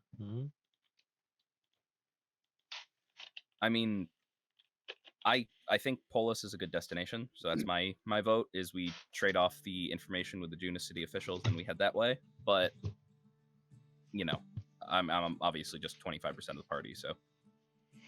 I think in order to, I mean, Colley's been the focus for a while. I think passing the torch for a little bit's a good idea rather than being like, we need to find a starship now. So I think concluding Weevil's drug trade thing is a good idea. Cool. So I guess in that point, Weevil is going to seek out I'm assuming they gave like go to this address and wait in line and, trade in any leads you have and we'll follow up. Yeah, on you it go to a and pay police you if- station. Good. Yeah. Yeah, that's fair. Excuse me, fellow cop. I do not know why I said fellow. I am not a cop. Are you impersonating a police officer? Fill him full of holes. Ice him, Johnny. Boom, boom, boom. That's how that interaction goes. Anyway, hi, brother. Weevil too.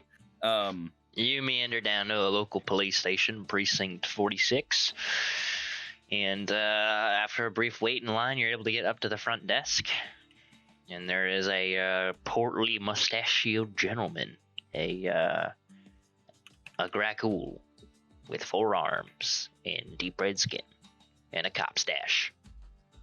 And a pair of shades inside. Yeah. Magnum PI, but a Gracool. You here to report a crime or commit one? Put your hands up. This is a robbery. The tip of his finger flips open and a gun barrel pops out. No, Weevil will say, I'm here to trade information that you may find interesting about the theft trade here in Junus. All right. And would you like to remain anonymous in your tip? Yes. Okay. Go It's quite ahead. a lot. Do you have a way that I can transfer this information to a secured combat? Oh, okay. All right. Let me just. He kind of pulls up a radio and radios into it. He's like, I need Detective Walker to the front of house. We got supposedly a sizable tip about your investigation. And sure enough, this a minute or so later, this tall, well-built human gentleman in a suit with like a overcoat comes waltzing out. Balding gentleman, kind of like a buzz cut, dark skin, piercing blue eyes, and he's like, "Is this the gentleman that wants to?" Oh, is this the? Who's your? Who? He looks confused. Who's your owner? What? Why are you? You're making Weevil, a tip on whose behalf? Weevil says, I'm making a tip on the behalf of the Wyvern 3rd Gen Virtual Intelligence Unit that is standing in front of you. That is me. All right. No gods, no masters. Sure. Let's get this over with, I guess. If you would please follow me to one of the back rooms, we can discuss your information. And I believe there was talk of a secure data device that is being procured for you at this moment. And he's going to lead you back essentially to like an interrogation room. And please have a seat. Sits across from you. He's like, so what information do you have pertaining to the theft dealings here in the city of Junus? So Weevil pulls out Pigley's compad, and assuming there's an equivalent of airdrop, where I don't have to like have this guy's contact information. I can just Yeah. He gets the schematics of the lab. He gets the address. He gets the name of all the people involved, the smuggling network, the identity of the professor or doctor who was kidnapped and turned into their manufacturer. He gets information regarding to the past caches that were discovered, and like I know you had mentioned that this wasn't super up to date. Like it wasn't like months and months in the future. So like I'm assuming during the last few days, Weevil would have had time to comb through and be like, all right, and see this particular cache. It mentions a raid at this location on this time, which I do not believe was public information. And so he's like looking for a way to kind of like very quickly prove this is accurate and something worth looking into for this cop by saying, look, this guy is keeping track on you, and most of this matches up with presumably what's in your records. Yes. I don't think there's a lot of convincing that needs to be done here. It seems the one thing I am keeping private is the cache of money, though, because I'm not mentioning that. I'm just sending him the files. I'm keeping the compad on my person. Okay.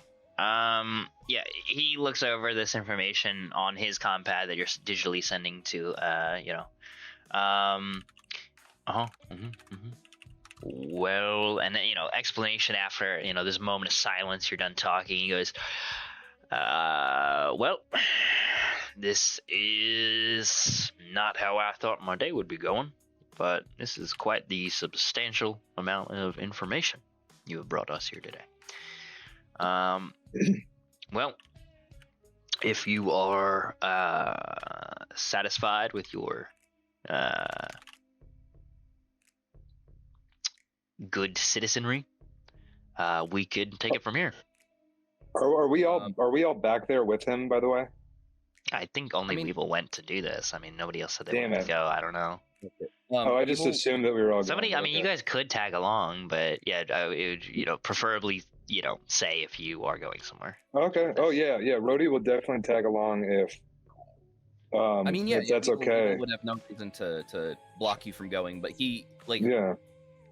I'm not gonna like I've been talking enough, so I won't edge you out if you had something you wanted to say. But Weevil will say, I will say I am new in town, and the opportunity that this information presented itself in was fortuitous, as I'm also looking to procure the finder's fee for trading this information. Exactly. Yeah. Is there a reward, preferably large and split amongst the party? I'm happy to do a good deed. However, this was acquired at significant risk to myself and my friends. He cracks a I smile. am not a happy to do a good deed. I am not at all happy to. I want that reward. He was hoping. It's very clear in dealing with Weevil that he was hoping Weevil would not care about credits and/or forget about that. As he kind of chuckles a little bit, he's like, "Yeah, we do offer finder's fee for." It's normally 500 credits once the information is confirmed solid, whether that leads to an arrest, a seizure, etc. That normally works per small time dealer or something of the likes, but this is a substantial amount more of information. Let's say we can turn over that compad to us, and I think, kind of scratches his chin, we could gather a sum of 3,500 credits. Ooh. Okay, so question about the amount of money that could be encrypted on that. Do I have any way of knowing a ballpark? Like, oh, it could be 5 to 20, or I'm curious because I know the potential is the ideal scenario would be get both. We're gonna say 5 to 20. Ah, damn it. Okay. Well, that's still significant. Alrighty, Weevil will actually kind of look at the compad and look at this guy and say, that sounds like an agreeable fee. However, there is information on this relating to a hostage that I have been pursuing for quite some time. I am in a bit of a pickle, as I need additional processing power to be able to access that information, as it is not something that I believe the Junus officials would be interested in pursuing on my behalf. It is an off-world person who has been transported against their will into the system, and I'm hoping to extract these schematics. However, I require an additional work system to do it. If I am able to make use of one of the computers at the precinct on a secure network so that there is no risk of viruses or anything else being uploaded, I would be more than happy to transfer the compad to your possession and collect the reward in exchange. However, it is a very important personal goal that I be able to extract that information. And I'm basically just trying to say, hey, there's information about a hostage. Yeah. But in reality, it's just the fucking point that I want to take off. He thinks about it for a minute and he says, that's an unusual request, but I understand since it's somebody who has, according to you, been taken off-world. It is beyond the city of Junis's jurisdiction, and we unfortunately would be unable to help unless they return to Saragon. First, let me apologize for your loss, gentlemen. I hope this person is all right, and human trafficking is never a case to be taken lightly. With that in mind, I believe we can arrange use of one of our precinct computers, given the circumstances and the understanding that information is not to be removed from this device. If you would like to copy something over, and make a backup for yourself, that would be acceptable in this case. We will, for security reasons, want to take a look after the fact at what information you have copied over to make sure you're not taking confidential investigation information out of the precinct with you, resulting in a potential serious security leak. But you will be able to pull any information regarding this missing persons off. Okay, I know this. Yeah, I know this guy isn't acting out of interest of financial gain because he has no idea this is on the compad, but all I can hear is oink, oink, oink. It's like, oh, we're going to need that evidence. Yeah. I mean, that's what it is. It's just, it is literally... He's not coming from a bad angle. I think it's a very appropriate thing for him to say, but I'm like, damn it, Alex, that was a good move. Shit. Okay. Is there any, I mean, just spitballing it, is there a way that Weevil could spoof his activity on this so that he can take information off of it without them noticing? Yeah, it'd be difficult. It'd be possible, though. Okay. You would have to essentially, on probably a limited, depending on what kind of access they give you to this computer, you'd have to essentially hack your way into administrator privileges on the workstation itself. And then during the file transfer, essentially do like a swap out. You'd have to download this information, rip it off the drive, and then you'd probably have to put something else on the drive to take its place. And then you'd have to essentially go through and quote unquote delete your search history. You'd have to spoof it to make sure that you didn't, and you'd have to do it in a way that it didn't look like you just deleted what you just did. Right. So you have to cover your tracks, but it's possible. Right. And hopefully somebody's not looking over your fucking shoulder while you're doing it. Right. Weevil will try one more last ditch effort. And he's gonna nudge Rhodey in the ribs as he says this, but in like a very robotic, like he's sitting in his seat, but like, he doesn't sit for comfort because he doesn't really need to, like his legs don't fall asleep. He'll stand all day and sleep like a horse while he recharges if he needs to. But he's like sitting out of courtesy in this chair because he knows he's pretty large and some people are off put by how big he is. So he like shifts in his seat and like nudges Rhodey in the ribs a little too hard as he says, it is of a private concern, and while I appreciate the need for security, I would ask that we are allowed some degree of... I would ask that we are not under direct scrutiny. I will consent to being allowed to not take anything off the compad, as, like I said, I think that is a fair precaution. However, if it is possible, I would like to do this without having someone over my shoulder, only because it is a sensitive topic for Mr. Rondell here. It was his wife that was taken. It was, and I miss her dearly.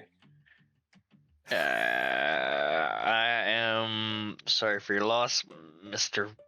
Rondell. As am I. And Rhodey will focus all of his attention on trying to cry. Oh, It's just squeeze one single tear out of his withered husk of a body. Yeah, I'm like efforting to try and cry. he turns back to Weevil. So there will be an officer stationed in the room with you, but yes, as long as you understand that going beyond the terms of this agreement and deleting information, copying other information, not that which we have discussed, would be a criminal offense. It would be interfering and impeding an ongoing investigation. I just to better understand where I'm coming from. We have men and women on the streets patrolling, dealing with these terrible criminals, these drug dealers, and if information were to get out, then it could result in loss of life, criminals going free, investigations petering. It's so just to understand, we're going through serious precautions here. This is a slight breach in protocol, but again, for the sake of Mr. Rondell, and he turns to Rhodey and goes, "Oh, sir, do you need to use the bathroom? You look like you're straining quite hard there." No, I'm fighting back tears because I miss her so much, and this investigation is my life. Yes, of course. So on the behalf of Mr. Rondell, we will allow you to copy this information over. Gotcha. And I think just to be 100% certain, if I can't copy the data off, I don't get the money. Basically, is what it boils down to. Like yeah. There can only be one. Like I can't unless you can information on the compad. Yeah. And still get access to the money because the money is tied to the compad itself. Yeah, yeah. It's a file on the hard drive. Right. And I guess my one question is, if I try this and fail, there's not it's gonna be obvious, right? Like they will know if I try this and fail. Depends on my question. Depends on how you fail. Okay. Yeah, depends if you do a sloppy job covering yourself up and they find it, and when they find it, do they find it 2 days later? If you're unable to pull it off entirely, you fail, but you don't get the money, but then they don't know that you tried to pull the money off. They just find money you didn't tell them about, which is fine. Right, which depends on the nature in which you fail. Okay. Also, I'm sorry. Go ahead. Last question is going to be, just so I know what I'm going to be rolling here. It's going to be, I'm assuming, a check to it's hacking. To hack into the compad itself and get access to those credits, and a separate one to spoof the activity so they can't tell. Yeah, I'm going to ask for essentially a skill check or a skill challenge of 3 checks to determine overall how it goes. They're all going to be slightly different. Okay, and I have 1 reroll that I can use as an expert. So yes. That is one thing I will keep in mind. So I think, I'm still going to go forward with it. I have a minor strategy in mind, and I can describe my activity, but I don't think it'll make too much bearing on the thing itself. But as Weevil sits there in silence, looking like grief, in reality, he is copying all the relevant information that mentions the guest of the Warriors into a zip file. And then that's going to be what he tries to swap out. So if he manages to take the information, no matter what, he's going to be putting that on the compad of hey, this is what I was trying to do. That's already on the Well, first of all, we're dealing with the hard drive here. That's the one that has the money and stuff on it. This is essentially just to be a laundry list that if someone were to look at this thing, they would say, "Oh, he was compiling every reference to this captive." Yeah. And so this is I'm taking a screenshot of a message that's on the compad, but putting it in a separate folder so that I can I see. That information won't be changed on the device, but it's I'm doing a virtual shopping list. Yeah. Yes, I see. So while Weevil is doing this, Rhodey poops his pants after all that effort, and feels much better. No, he's going to try and talk to the detective about this finder's fee. He essentially says as Weevil kind of walks off. Could I just chew your ear for a moment about this situation that we find ourselves in? Sure. Weevil is escorted out of the room by a plane, or not a plane, but like a uniformed officer, and you're taken to a computer lab where you can sit down and start doing this work. He's gonna stand in like the corner by the door and just kind of hang out, just so you're not so totally unsupervised, but he's not looking over your shoulder. So you start to get to work, and meanwhile, Rhodey is still in the interrogation room holding up Detective Walker. Yeah. So like I said, 3,500 seems like a fair amount for this amount of information. 5-6 times the normal. Yeah. Fair. I can't argue, but I do want to maybe elaborate upon the extent of work that went into this and how much work we're then going to subsequently have to put in order to follow up and provide more information, which we fully intend to do. By the way, because we know that we cannot solve this problem, but we also know, especially me, knowing my dear wife, how important it is that we get the information so that you can. Well, and to do that, we just need a little bit more so we can follow up on some leads and do so safely. Okay. Well, first and foremost, sir, I must advise against vigilantism. We are very much I would not get involved. Appreciative of the fact that you have obtained this information. However, you did. We will not ask questions at this time because we are grateful just to have it. In regards to further investigations and obtaining more information, this is going to sound like contradictory, bad police work advice, but maybe I know what you're going to say. Don't go out of your way to put yourself into harm's way to procure more for our sake. We are you married? Well-staffed. Are you married, detective? Yes, I am. Happily married for 14 years. Oh, that's wonderful, truly, and I'm very happy for you, and I'm happy to hear that. And I don't want to put out any negative possibilities. I'm sure that we can imagine a scenario wherein you would find yourself in a position where it would require the police in order to, solve a missing person's case. Would you not feel inclined, despite what I assume would be you being taken off of that case due to your proximity, would you not feel inclined to still try and follow up? This is your wife. This is my wife. Yeah.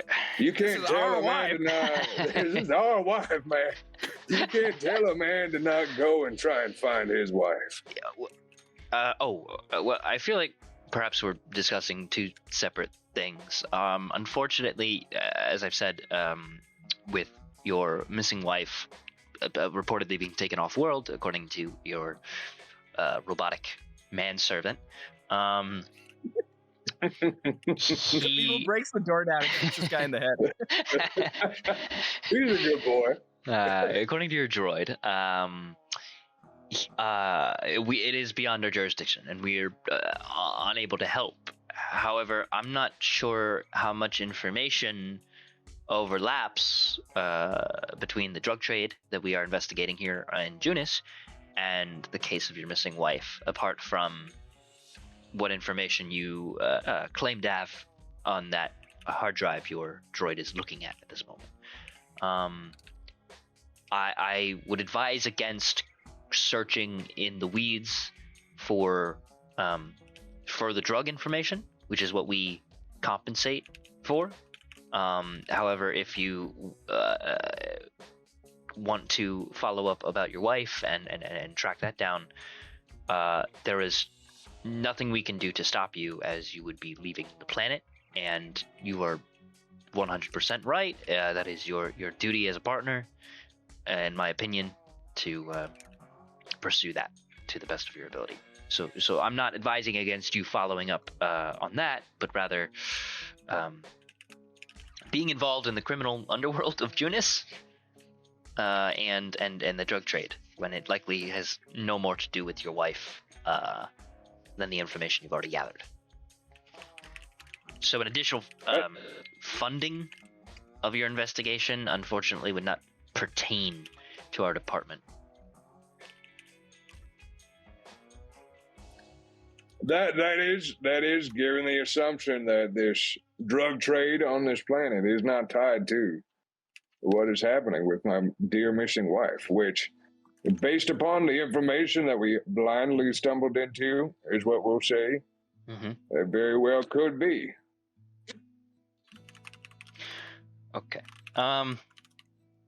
He kind of looks around a little put out and uncomfortable, and I'll tell you what I'll do for you.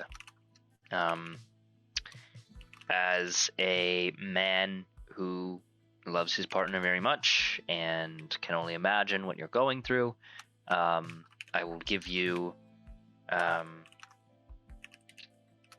little advice first from an officer of the law. Again, do not put yourself out and in danger investigating the drug trade. That is our job. We will take the information you have given us, pour over it, and we will contact you, of course, if we come on to any information about this missing persons of yours. Second bit, person to person, it sounds unfortunately like you will be required to go out into the endless blackness out there to find your wife and wherever she was taken. And I would like to help with that in whatever way I can, but my police work keeps me here, obviously, and preoccupied, and I have no jurisdiction. We've been over this. But to get you started, I can give you a little some fare for getting off world. And he'll stick out his combat. Fuck yes. Brody, he tries to, effort another tier as he brings his compad up to meet his.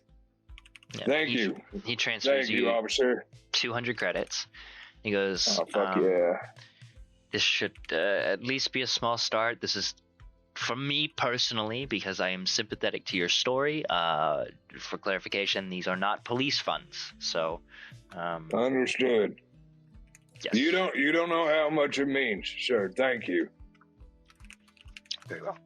Now, if that's all, I believe we should go check up on your droid, as he yes, sir, of course. Presumably done with the drive by this point. Yeah, we cut back over. I'll just follow him. Yeah, we cut back over to Weevil, who is furiously hacking, sweating, just, jacking in. Turns off every external server. Like his LED face shuts down and just becomes a blank screen as he dedicates what little processing power that takes to everything else. And he is like frozen at this desk with his arm jacked in as he is like scrolling furiously through lines of code. I did want to ask if it'd be possible to take like a tiered approach to this. So like, oh, I failed the first thing, like because like I want to try to hack the money before I ever try to transfer it off the computer. So like if I fail that, I won't try to transfer it off because then it'll just be something that I was fucking around with, and I'll just upload the data packet and then leave that on the drive and be like, oh, this is what he was working on, So I think first things first, what you would have to do first would bypass security restrictions on this workstation. It is a restricted station. You're a guest user, so you need to become an administrator.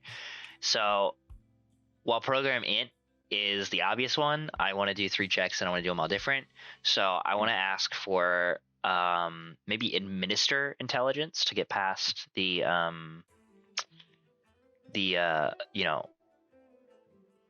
paperwork of it all, the inner workings of this. Like, I'm gonna say, can I argue fix? Because I would say I'm trying to search for a way to bypass the like cut through the red tape and be like, oh, there's a back door in this software that they didn't realize because they all go through the same channels, so I'm going to just cut through that and avoid this whole security thing altogether. I think So to I can look argue into- fixes, you'd have to physically modify the computer. You'd have to like open the Okay. computer up and short a transistor or something like that, and like that's possible. If you want to go that route, you can. But you got the issue of there's a cop in the room. Right. Okay. Then the last thing I'll argue before I relent and do that is no. Because no. I'll take no. Okay. take Yeah. no. Because I was gonna say I could see that being like Weevil has an extensive collection of databases and operating systems that he's worked with.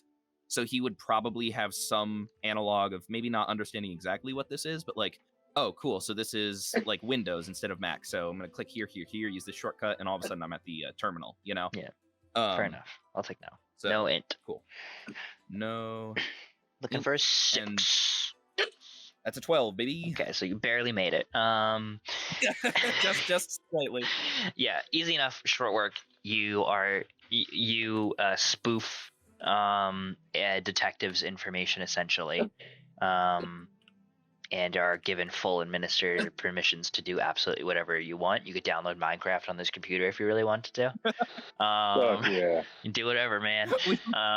You take him in 15 minutes later, and Weevil has built like a house in Minecraft, and he's like hiding at it. I'm sorry, I forgot what I was doing. Yeah, he's waiting out the first night where he's just like dug a 2-foot hole in the ground, and he's just like, there's creepers.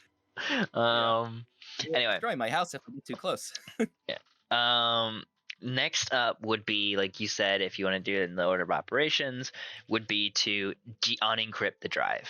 I think program int would be most satisfying here.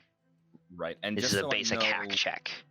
Cool. Just so I know what's gonna have to happen after this is going to be sealing up the door behind him and bricking it up so it looks like I was never here, right? That's gonna be the Yes, final check. Of That's going to be the last one. transferring the data off and okay. Covering your this one will get you exactly what you want, and the last one is just to make sure you don't get caught.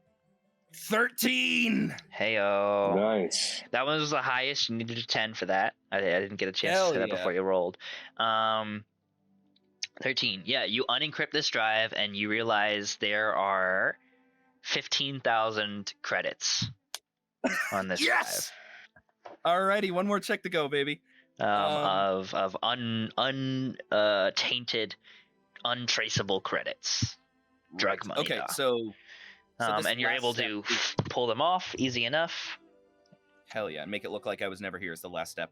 Yes. With this spoofing, he's going to upload that screenshot packet of everything that he collected earlier of like all the messages relating to Collie's mom and this alleged captive they have, and put it in a big folder right on the desktop that's very visible to anyone who knows even a single thing about computers. It says like, I want this as like the title of the folder. Yeah. And then he has like once the detective comes back, his plan is to be like, I want to copy that information, and then just copy a copy. Yeah. So this is gonna be a weird one, but sneak int is what I would ask for initially here. You're Okay, covering and your tracks. And I want to say this technically falls under your hacking rules. And if I'm not mistaken, you as a hacker, you get to roll 3d6 when breaking into systems. Okay, so does it just specifically say program? There, let's see. Gain program as a bonus skill when attempting to hack a database or computerized system. Roll 3d6 on this check. So I'm gonna let you roll 3d6 for that, because you gain program as a whatever, but then for hacking checks. So if I have you roll fucking trade for a hack check for whatever reason, you still get to roll Cool. And you said 3d6. sneak int? Yeah, So I'm sneak gonna in, I'll and you roll get that to for roll your grab. 3d6. And what's the DC I need to beat? This one's an 8. Okay, so I'm gonna roll 3d6 plus my int, which is 1 minus 1. I'll just roll 3d6 because And then I we don't drop have the any- lowest. That's so 11. 10. So you get 10 because you dropped the lowest, but You're right. um, Cool. So that's if I remember correctly. yes, because you only need an 8. So yeah, you essentially recompile, reconfigure. You make a collage of the information that's already on there, and then cool. And you jack out, and you are able to turn the drive over. Detective Walker comes back in with Rhodey. You're able to turn the drive over to him with the credits now on your compad. And There you go. Hell yes. He Oh, transfers. He says to and who? Sorry, who? Well, never mind. He's not gonna ask that. He looks at Rhodey and he goes, "Well, here, Johnson at the front will have your finder's fee. And it's been a pleasure doing business with you. Again, my condolences about your wife. I hope you find her, and thank you for being good citizens." Thank you for your concern for Ms. Rondell's plight. It means a lot to my compatriot here. And as he turns his back to leave the room, Weevil turns to Rhodey, and his LED display lights up with a cash register opening. And then the words "cha-ching" scroll across his screen before turning back to the smiley face. No, and he walks with you guys out, and he says to Rhodey, he's like, "And if we get any more information that perhaps your droid glanced over, then we will be in contact with you. If you could just leave your information with Johnson at the front desk." Will do, sir. Thank you again, and I'll just shake his hand one more time before I dip out. Yeah, he leans in for a kiss, and no, I grab his balls and. Oh, not again. Yeah, that's gonna be Rhodey's thing. Just grabs everybody's balls. So the guy at the front desk, he will transfer 3,500 credits into. He's gonna try and give them to Rhodey. I don't know if you guys want to interject or whatever, but he's like, "Oh yeah, I'll give the Rhodey will take to him. the human." No, before Rhodey takes him. Rhodey takes him. Rhodey takes him. Rhodey takes him. Dibs, bitch. As he goes towards Rhodey, Weevil takes out his compad and holds his arm out. That's all. I'm not gonna push Rhodey out of the way. But Weevil has been trying to do this whole time and fucking puts out his arm with a compad on I'm putting my arm above his. Yeah, I am putting mine above his. Just in case. Yeah. Sir, you might want to tell your droid to stand down. I'm trying. It's okay, Weevil. Just stand down. I got this. And I'll Weevil keep doing the my arm on top of your arm thing. God damn it! if you move forward, yeah, he's go do what you'll do. But that's it. He's just his smile grows a little bit more forced. The guy, he's gonna favor Rhodey in the sense of I mean, yes. Rhodey he's take it. It's group funds. I know that we're all playing a fun game of make believe, and we're not gonna be dicks about it. But that's what you think. Yeah. I just gotta buy me so much beer. He transfers the credits over to Rhodey's compad and sends you 3,500. Meanwhile, spend it on 1,000 cases of beer. No, I'm just kidding. Meanwhile, Weevil, you get your 15,000. You have it on your compad. You're able to kind of just do a transfer real quick to your bank, and so you can just have those as spendable funds now. Hell yes. That makes me feel so wonderful. So yeah, I mean, Weevil will thank the kind police officer and mosey on out of there. Yeah. I'm gonna leave my contact information with Johnson. Yes, I leave my information with him. Just the contact number or whatever, so that he can reach me, just in case. That way we can follow up on a lead if they do have something. Mm-hmm. Cool. Yeah. Road deal in here was. Yeah, exactly. Maybe there will be discrepancies with that in the future. We will see. But yeah, you get out of there scot-free, or so it seems. But you feel like you did a really good job about covering your tracks and getting away with it. And you're able to reconvene with Jenko and Kali on Friday morning. All right, boys, it's payday. Let's go to a hotel or a motel or a Holiday Inn. And made the joke before you, bitch. And then we can divvy up these funds. Who said anything about divvying this up? I am just kidding.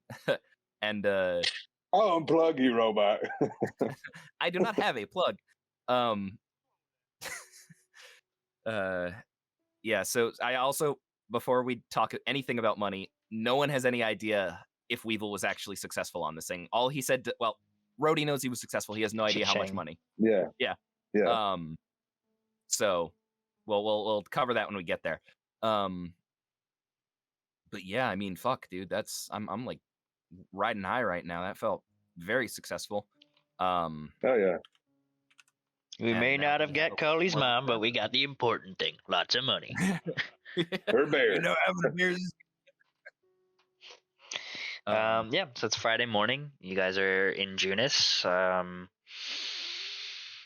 You have your payout from turning in the information and getting rid of Pigley's Drive.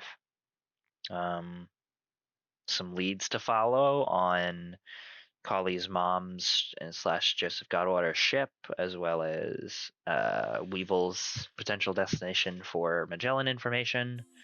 As well as things to do in town, like figure out ways off planet, fix Rhodey's Vespa, and I don't know, side shit like get revenge on Billy, find out what the power problems in Junis is going on about, et cetera, et cetera, We et now cetera. have a combined 18,000 credits between myself and Rhodey. Yes. And however many credits Colley has, but we're still gonna go steal Billy's catalytic converter. Yeah. To be clear, we have between the four of us, each of us would get, if divided equally, we'd get 4,675 credits each.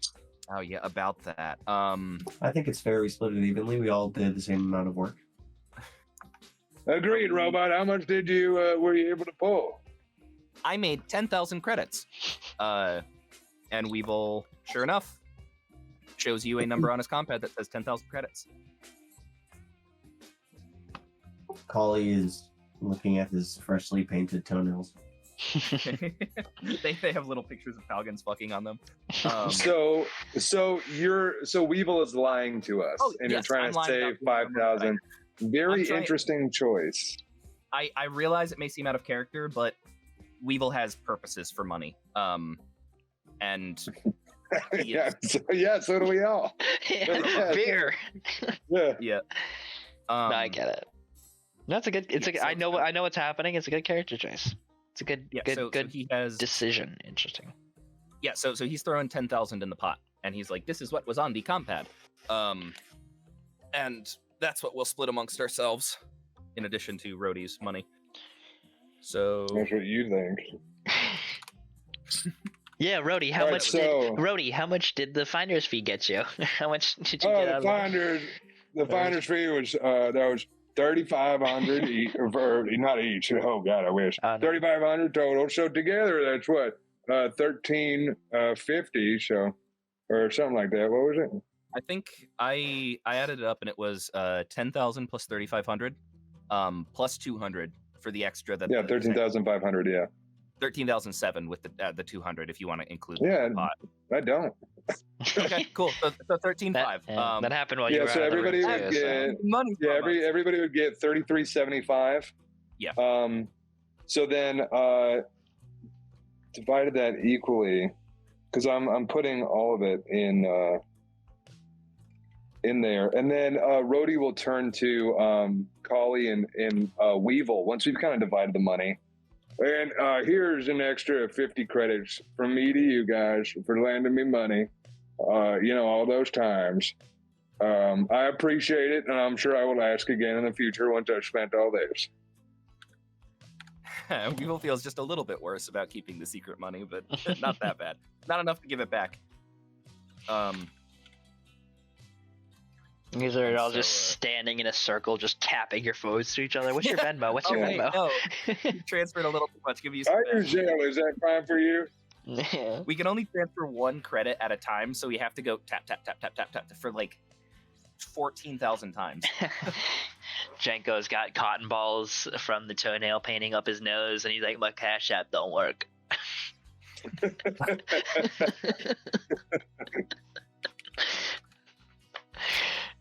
I only have Zelle. Which is fine. Zell's the best. All right, it's more secure. I've never done Zelle. For real.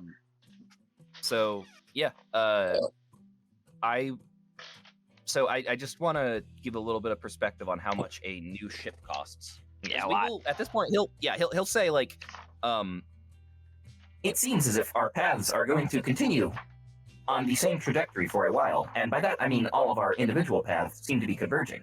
It has been a pleasure traveling with you, gentlemen, and I would like to continue to do so. However, I have leads that I would like to follow myself, and Mr. L. Flower has leads that may or may not lead to the same place. In the interest of gaining the ability to pursue all these leads in a timely fashion, I think it would be within our best interest of eventually procuring a ship, as that way we would not have be beholden to being stuck on a planet for an extended period of time. Right. How much is a Agreed. ship in this world? I believe A new free shuttle merchant- would be like 200K.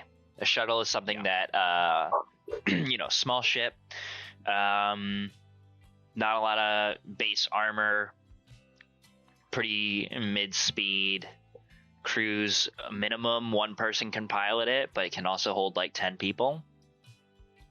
And it is technically a fighter class, whatever. So imagine like I don't know. We talked about early days, like Colley's Space Winnebago that he lost. Kind of like that, a little bit bigger. You know, imagine your starship sized ships. You know, or starship. Your Starfield sized ships. You know. Right. Okay. I think I'm most like I would like to put forward the potential of looking into getting a free merchant, because that seems to be really solid, and it's much better armored. It's got 2 AC instead of 0. It's just over double the price. Right. Yes, that is a point of contention, of course. But it's something to consider, and I think it would be a good thing to work towards. So Yeah. I think For what it's worth, shuttle, yep. a shuttle, the smallest craft that's regularly used for interstellar drills. A shuttle is cheap means of moving small amounts of precious material or important persons between worlds. A free merchant, on the other hand, a hull type much beloved by adventurers. A free merchant has unimpressive combat utility but can carry substantial amounts more of cargo while mounting enough weaponry to discourage small craft piracy. So yeah, free merchant, they're much nicer. It's just they are 500k new instead of 200k. Right. Okay, in that case, I don't hate the idea of getting a shuttle. Because my first thought when seeing shuttle is, it's like something that you deploy off of a larger craft, kind of. Oh no, that's the and it would strike be fighter. like an uncomfortable kind of shitty thing, like what we did with the ore miner, where it's like, all right, we have a cargo pod, everyone's sleeping in there. Yeah, the ore miner was a strike fighter, so that houses one. The shuttle is a full ship. It's just it's more bare minimum in the sense of like, it doesn't have a lot of external plating.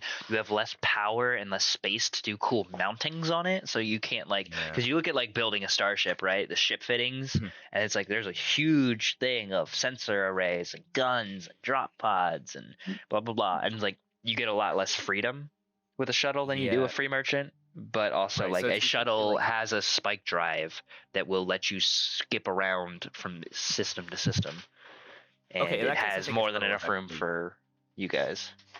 Yeah, my votes. We seriously consider getting a shuttle, because it's that I'm kind of familiar with the way that shipbuilding works, and I'm looking at it now. But essentially, you have hard points, mass, and power, which are kind of the 3 things you can. They're like the 3 free things of like, I want a med bay, so it takes up mass and power because you're redirecting ship power to that, you know? It's like you're limited with what you can do, and each module takes up more, but there is customization that can still happen, which I think is cool. And that's one thing that I've been very excited about with this whole system. And there's nothing saying we can't eventually sell it and upgrade later, or if we get into starship combat, we board and take over another, you know. I think a shuttle is a much more attainable goal now that we've talked about it a little bit. So with that in mind, I'm curious what used shuttles would be like.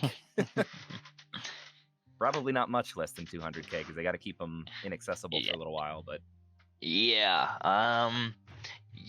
do some quick research, Weevil. You go into some Kelly Blue Book type websites, some Craigslists, and I mean, first of all, in doing research, you go on Space Craigslist, and there's a shit ton of like help wanted ads and stuff like that, and you come across a few things, you know, just in general, where people are trying to getting rid of a couch, it's for free. Also people who are like looking for crews, and people who are looking to get jobs done and stuff like that. So like, if getting your own ship is not feasible, if you guys can't figure that out right now, you guys could also get a job being crew for somebody else to also get off planet, as well as buy public transportation tickets. So you can just buy a ticket to get from one place to the other and then land in the next system over and then do it again. And that would be pretty cheap. You know, we're talking maybe a couple hundred credits for a ticket, or maybe even less. So there's work opportunities, there's opportunities to get off world without getting your own ship, if that you find that to be impossible. However, they also have used ships for sale. I'm looking to get rid of my old 3200 Honda Civic, Steinway Civic, 500 million miles on it. Shit. But the prices range anywhere from close to new prices. So you're getting a lot of like almost 200K prices. They knock 10K off because there's some miles on it. And like the real cheap pieces of shit that like are barely functioning, or like, oh yeah, it's good, it's just missing an engine, are about half the price, so about 100K. Okay. And that leaves a whole other problem of we actually need to get an engine to get off world. Yeah, and that's just like, I mean, there are ones that are like, they're functional. You could potentially, I mean, it might fall apart and things would go wrong and blah blah blah. But you could get like a ship that does have an engine for 100K. Cool. Okay, so that's something to consider. Although the idea of joining a crew is actually kind of dope. I think that's fun. And it's, you know, we'd be presumably earning steady pay while we do jobs with them. Yes. Yeah. So working eventually towards the purchase of our own ship, plus a sizable nest egg from this whole endeavor. And we can get into just bail, just taking the skate pod. We can also get into when it comes to the ship shopping and perusing Space Craigslist. There will be I want to have more handouts and more models and more physical things for you guys to look at and read that I just don't have at this particular moment. But there are a plethora of opportunities, more than you can imagine. Technical infinite amount for you guys to do stuff like this. So like if you want to go check out this ship, I want to be able to, I'm going to give you a handout for this kind of ship. It's just like, okay, here's its build, here's what it's here, you know, here's how much it is, here's what's wrong with it, here's why it's so cheap. But then also for other jobs, if you want to join a crew, or you want to just like I'm just looking for extra guns, I'm running some tech from Saragon to Rayleigh, and I just want some extra, somebody to man my ship's cannon, as well as deal with any space pirates that might try and board us. Pays 500 a week. That kind of stuff is rampantly available, both on planet and off planet. So if you guys are looking to earn some cash or find alternate ways off planet, then those are around. Mm-hmm. Yeah, also, I'm going to be thinking of ship names for like the next 3 weeks. So if you guys have any fun ideas, keep them in your mind, because I would love to have like a very fun ship name when we eventually get one. I'm like a little fucking schoolgirl. I'm like, oh, we're going to get a ship. I think we should go to ship Jablimbo Jr. Next day, it's scratched out and it says Rhodey Jr. But cool. Yeah, I mean, in like from the meta side, I think the best course of action for the near future would be work our way up to buying a ship, or if we want to take a more direct course, search for a crew that's going to be a long haul ship and is looking for people of our skills, and is headed to the Dana or the Allura or the Traveler systems, and will pay fairly well. Because that could be a very good way for us to get there, and also give us, it would take away a little bit of our autonomy of being able to pick our own jobs, because presumably if we're signing on for a crew, they'd have their own prerogatives, and so, we'd have to do things outside of that. But I think that could be very fun. And, I'm very interested. I think